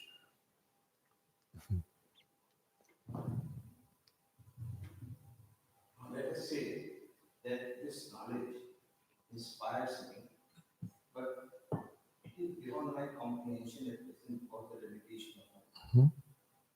Till the time I rise up to that level, what should I do to attain this knowledge? So, everything he is describing right now is first to understand. As we understand, you will find certain implications. Like already here, we have had certain implications. If we dwell on this idea that all is one spirit, you dwell on it with your mind's awareness, but persistently, and try to imprint that in your perception of things. Already, things begin to change. You begin to glimpse it, and then it becomes more and more vivid, and then it becomes more and more active, more and more present, and all your relationships with life, people, and things begins to change. A deep calm, a deep joy, a great sense of freedom, they begin to fill you inside. It may still not immediately change your behavior on the surface part, but at least inside that changes. Then from there, even this will change. And that's just from a few lines that we read. So, everything here, as we will go along, we will also have certain insights of what needs to be corrected. Even if you take the passage we read about why we have ignorance, weakness, and suffering, and where is it that consciousness gets divided, force gets divided, as a result, knowledge and will. You take a very practical problem of a conflict you have with somebody. Understand why the conflict is there. From this text we have read and applied there. Where is it coming from? Essentially, because consciousness is broken up, internal and external. You're seeing the other person, seeing their problem, but from outside. You're not seeing their problem from inside. He is not seeing your problem from inside you. What can I do about it? And very practically, if there is an interest to solve, you can sit down, talk about it, work out, explain to each other what is your view, what is their view, and come to an affinity and alignment where suddenly I realize, oh, what you're experiencing and what I am experiencing is the same thing, but with slightly different emphasis. We are both aiming for the same thing we want, the same outcome, but with different priorities. And at that point, spontaneously, there is the continuity of some part of consciousness, and with it, some force, some knowledge, and some result which is acquired almost effortlessly. Now, the description here is so essential and so fundamental to the whole nature of our experience in the lower three worlds. You can apply it everywhere. You take a broader issue of the company and the management of a company in the crisis. You apply these principles, you will gain insights. If we started doing that, of course, we would spend days on how to apply this. But none of this is merely theoretical. All of it has very clear practical applications as well as implications.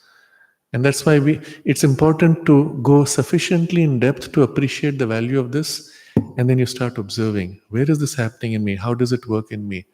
Notice how you have this, for example, division between the internal and external, individual and universal. Notice how your vision and sense are turned outward. And then he says that it is in fact possible, if you can turn this inward, that you can become aware of something within you. Okay, let's do that. Start putting it into practice.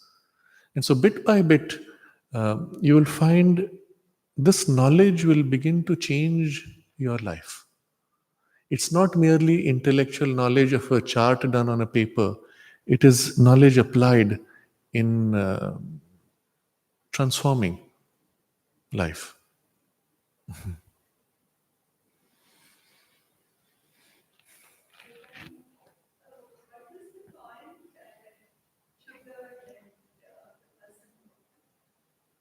What is the point where it was? Her question is, what is the point in the brain where the trigger made the person wake up? I don't remember the technical name for it. You can easily find it in the newspaper, in the online by typing a few keywords. The form in which the news items came had keywords like secret of consciousness found inside brain or something like that. So those keywords you could type, because it's fresh, it's all in the last 2 weeks. You'll find the hits very easily on the internet. But there's a technical term. The point was very close to the very center of the brain, where you have at the very core of the brain, there is the structure, and at the center of it, there is a little ball that you call pituitary, and around it, there's a structure. I don't remember, maybe it's called hippocampus. But within that, there's a part just on the edge of it, which corresponded to this trigger that made you wake up. Now, from a yogic perspective, we would understand it very differently. What it would mean is that part corresponds to this state of consciousness that you call surface waking state. But it's not consciousness, because for us, consciousness has deeper inner and higher layers also, which can also be mapped out. So obviously this part was very close to the center of the brain, but this particular part was the superficial part.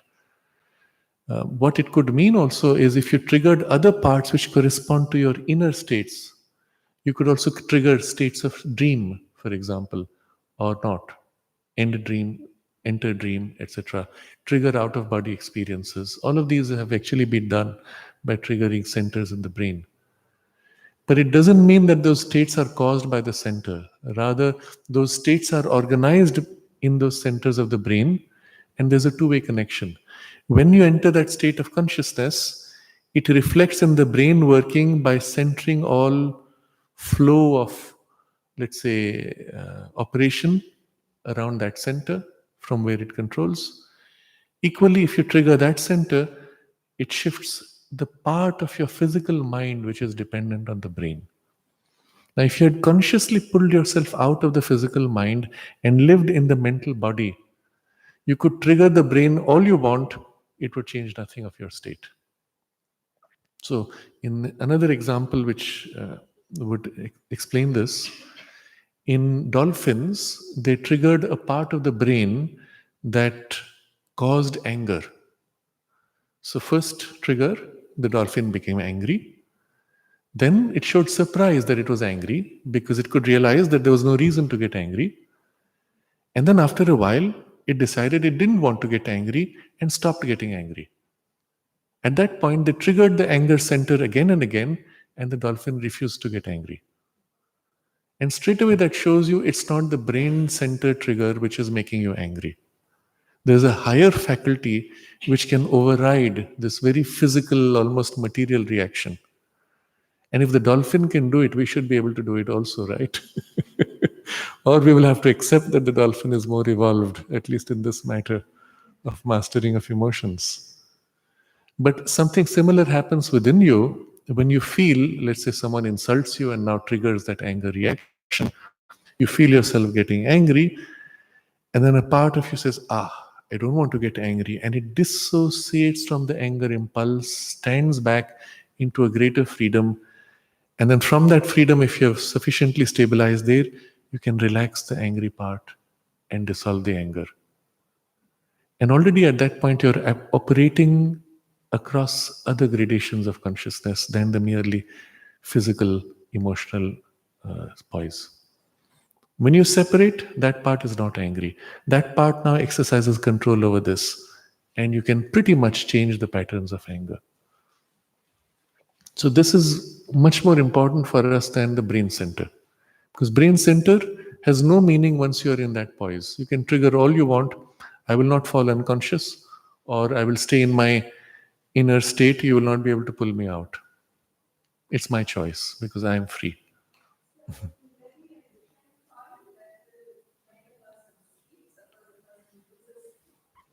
So there are centers in the brain which can be triggered, which make you go to sleep, or which make you even just fall unconscious. There are centers like that. But again, they only operate on the surface physical mind. In the sleep state which you are in, you may have strong emotional dreams, and your sleep won't be relaxing. So you still need to deal with that problem which is in your vital body, isn't it? Physically, I can knock you out by giving you an injection.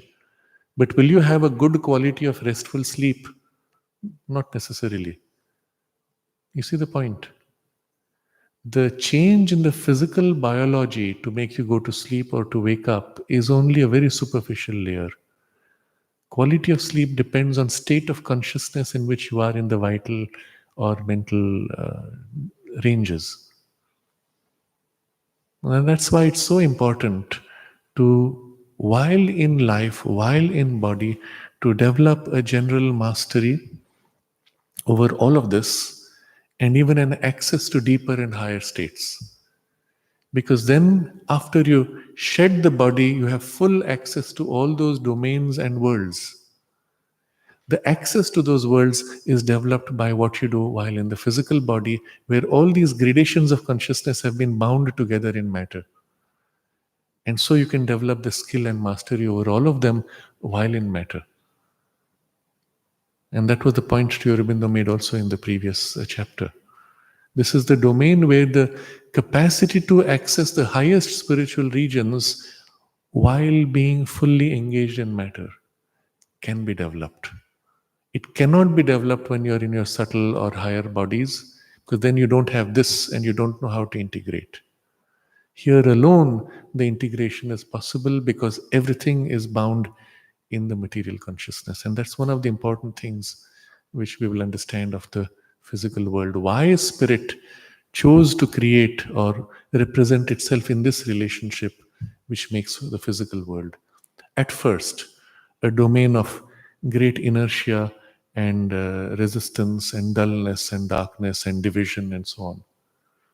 But later in this domain, all else being accessed makes possibility for integrating all these experiences in form and in the play. Satchidananda playing out in individual material forms. In yes, Related to what you said a little while ago, you said that you can write about that the mental part of the body that you don't feel that yes, stimulation of yes, I mean, I'm just kind of relating to some the book that I read that enlightened people, even if they are suffering from some serious diseases, yes, they are Yes. but they don't feel it, or they feel it on one level, but they kind of Right. So you use the word enlightened people can be in that state where the physical body is in pain, but they are not. We don't need enlightenment for that. It does not require a spiritual training. It's enough if you have a basic training of your mental awareness to stand back, and you can do this. But what may happen is with the deeper spiritual, liberated consciousness, this is much more easy, and you're resting in the spiritual poise rather than just a mental poise.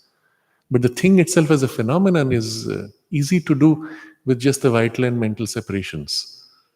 So it's not a measure of someone's spiritual development just because he's able to be above pain. Yes, I know, I understand. I understand. Yes, I understand that. So, This can be the first step. I think this can be the first step to start separating and yes. be the observer and the observer. Yes, yes, of course. And that was what we saw in the previous chapter, where Sri Aurobindo described this process of disengaging from the physical body and being able to identify with the vital and the mental bodies. But it's still, you are living in the three bodies bound together in some way. And that's why you are able to integrate and change and even master the workings of the three bodies from this poise. So all this which we are just discussing, you will find in the example of the mother's consciousness, where living in that parardha, in that Sachidananda consciousness, and yet being in the body, there was a continuity of consciousness from the highest, subtlest existence to grossest matter, everything in one continuum in a single body. And the result being, as necessary, she could draw down these levels of consciousness, their powers, their knowledge, their ananda, or to whatever extent modified and reduced for the purpose, their joy or delight, and bring them, infuse them, act on a situation, act in a person, change consciousness in a person as necessary. Physically, it had the effect of creating around her physical space an intensity of charge, sometimes so intense that people found difficult to bear and to contain. At a particular time, and this was just after on the first anniversary of the supramental manifestation, 1960 was the anniversary. The mother drew something of that higher power with a certain intensity, and an instruction was given to everybody in the queue that they should not touch the mother's hand. She would give the blessings, and you took the blessings, but you didn't allow contact with her body.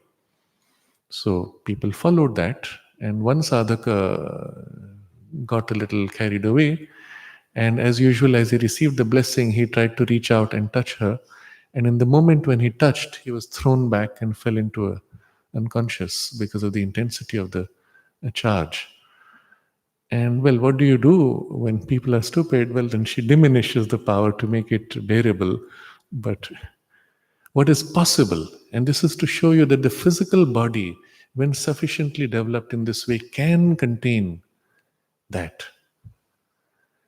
And of course, it would be modulated for what is necessary for the situation, but also for what the body can take. And this physical body was not yet fully transformed, and yet it could bring so much. When fully transformed, it would allow for the full play of the Sachidananda in and through an individualized form. And it is towards this that you see the greater objective of the evolution and the divine life in a divine body, therefore becoming not only possible but inevitable. Later, he will tell us this when he describes some of these things possible. He says, if it is possible, then eventually it has to be. Because the whole point of this evolution is all possibilities need to be worked out and manifested. So even the diviner possibilities are going to be. The chapter is the ladder of self-transcendence, by which the spirit transcends its own limitations and yet plays in and through the limitations as it chooses from its freedom. It's a fascinating chapter. Yes. Yes. Uh-huh. Well, symbolism is not necessarily identity. The question was the Matrimandir as a symbol. Okay, so the upper half would be the higher hemisphere, lower half the lower hemisphere. As a symbol, it's very interesting if you see it that way. You enter as if from below, and then you rise up in a small spiral and then a big spiral, representing the lower worlds and the higher worlds, but then opening out to this inner contained chamber, which is in the upper half. And you see that very interestingly. And there, of course, the light of the sun comes. And a symbol, though, is also a sketch. You can draw the Matrimandir on a piece of paper, or you can draw this scheme on a piece of paper. Does not mean the upper half of the paper will have a different quality of consciousness. But you could invoke. You could invoke in the symbol. You could invoke in the symbol. And that means, as far as the symbol is able to take, it can receive something of that truth. But which is the most powerful symbol? Which is the symbol that you carry with you all the time? Not the Matrimandir, you have to go to it, right? Which is the symbol you're carrying all the time? Your body, your mind, your whole personality is symbol. So remember what he started with earlier. The separation divides the total being of man, the microcosm, as it divides also the world being, the macrocosm. So within us, we have the upper half and the lower half. It's already there. It's yours. It is you, isn't it? And that replicates in all the planes of consciousness. So even in your mind, even in your heart, there is as if an upper half and a lower half. Not perfectly like this, not freed consciousness, but still a higher and a lower.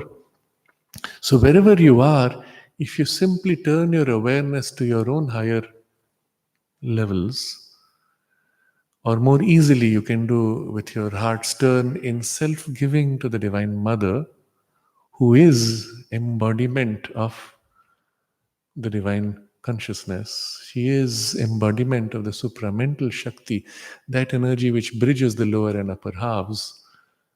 So she gives you the experience of all that is waiting, or rather, she prepares you first before giving you the experience. So the method becomes very simple, that you open yourself to her with your love, with your self giving. And to the extent that you're able to open, she's able to fill and bring what you can receive or what you're ready for, and then prepare your instrument and receptivity to further grow, and so on. And so we are the symbol. And within us is the possibility, and within us is the key also in the love we already have for the Divine Mother, because the love we feel is her love which is already seated within us. Right? She has given you the key as herself. And all that is required is the turning of your heart and your mind and your will to her, in service, in dwelling, in thought, in feeling, in action. And the more you're able to grow in that, the more she is able to fill you by your opening.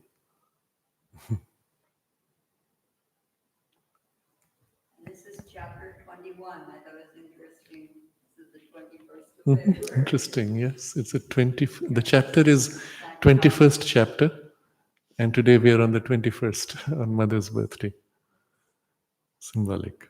And also 21st is like an adult. Yes. You become an adult. Yes. So we can meditate on this theme as we chant Om.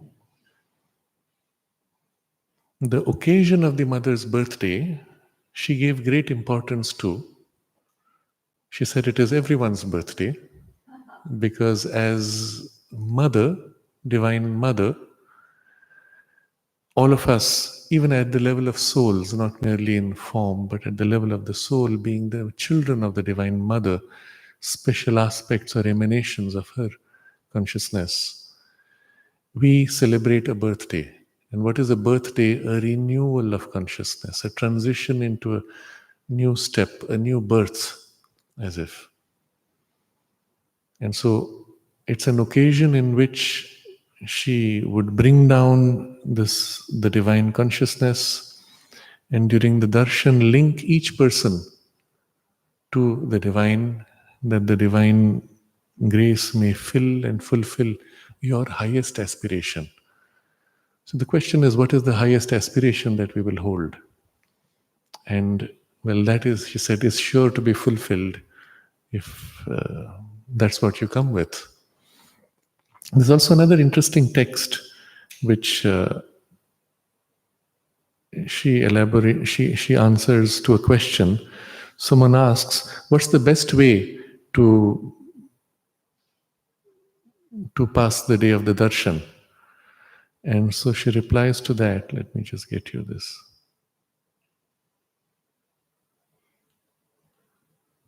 So disciple asks, how should one spend the darshan days? The mother, in search of a knowledge truer than ordinary knowledge. That's what we've been doing, isn't it? Truer than ordinary knowledge, because it opens you to the reality of the divine. And ordinary knowledge engages you with the concealment of the divine in the appearances. So, in a sense, we have been dwelling on that, and we can close the session by a remembrance of the mother as we chant Om.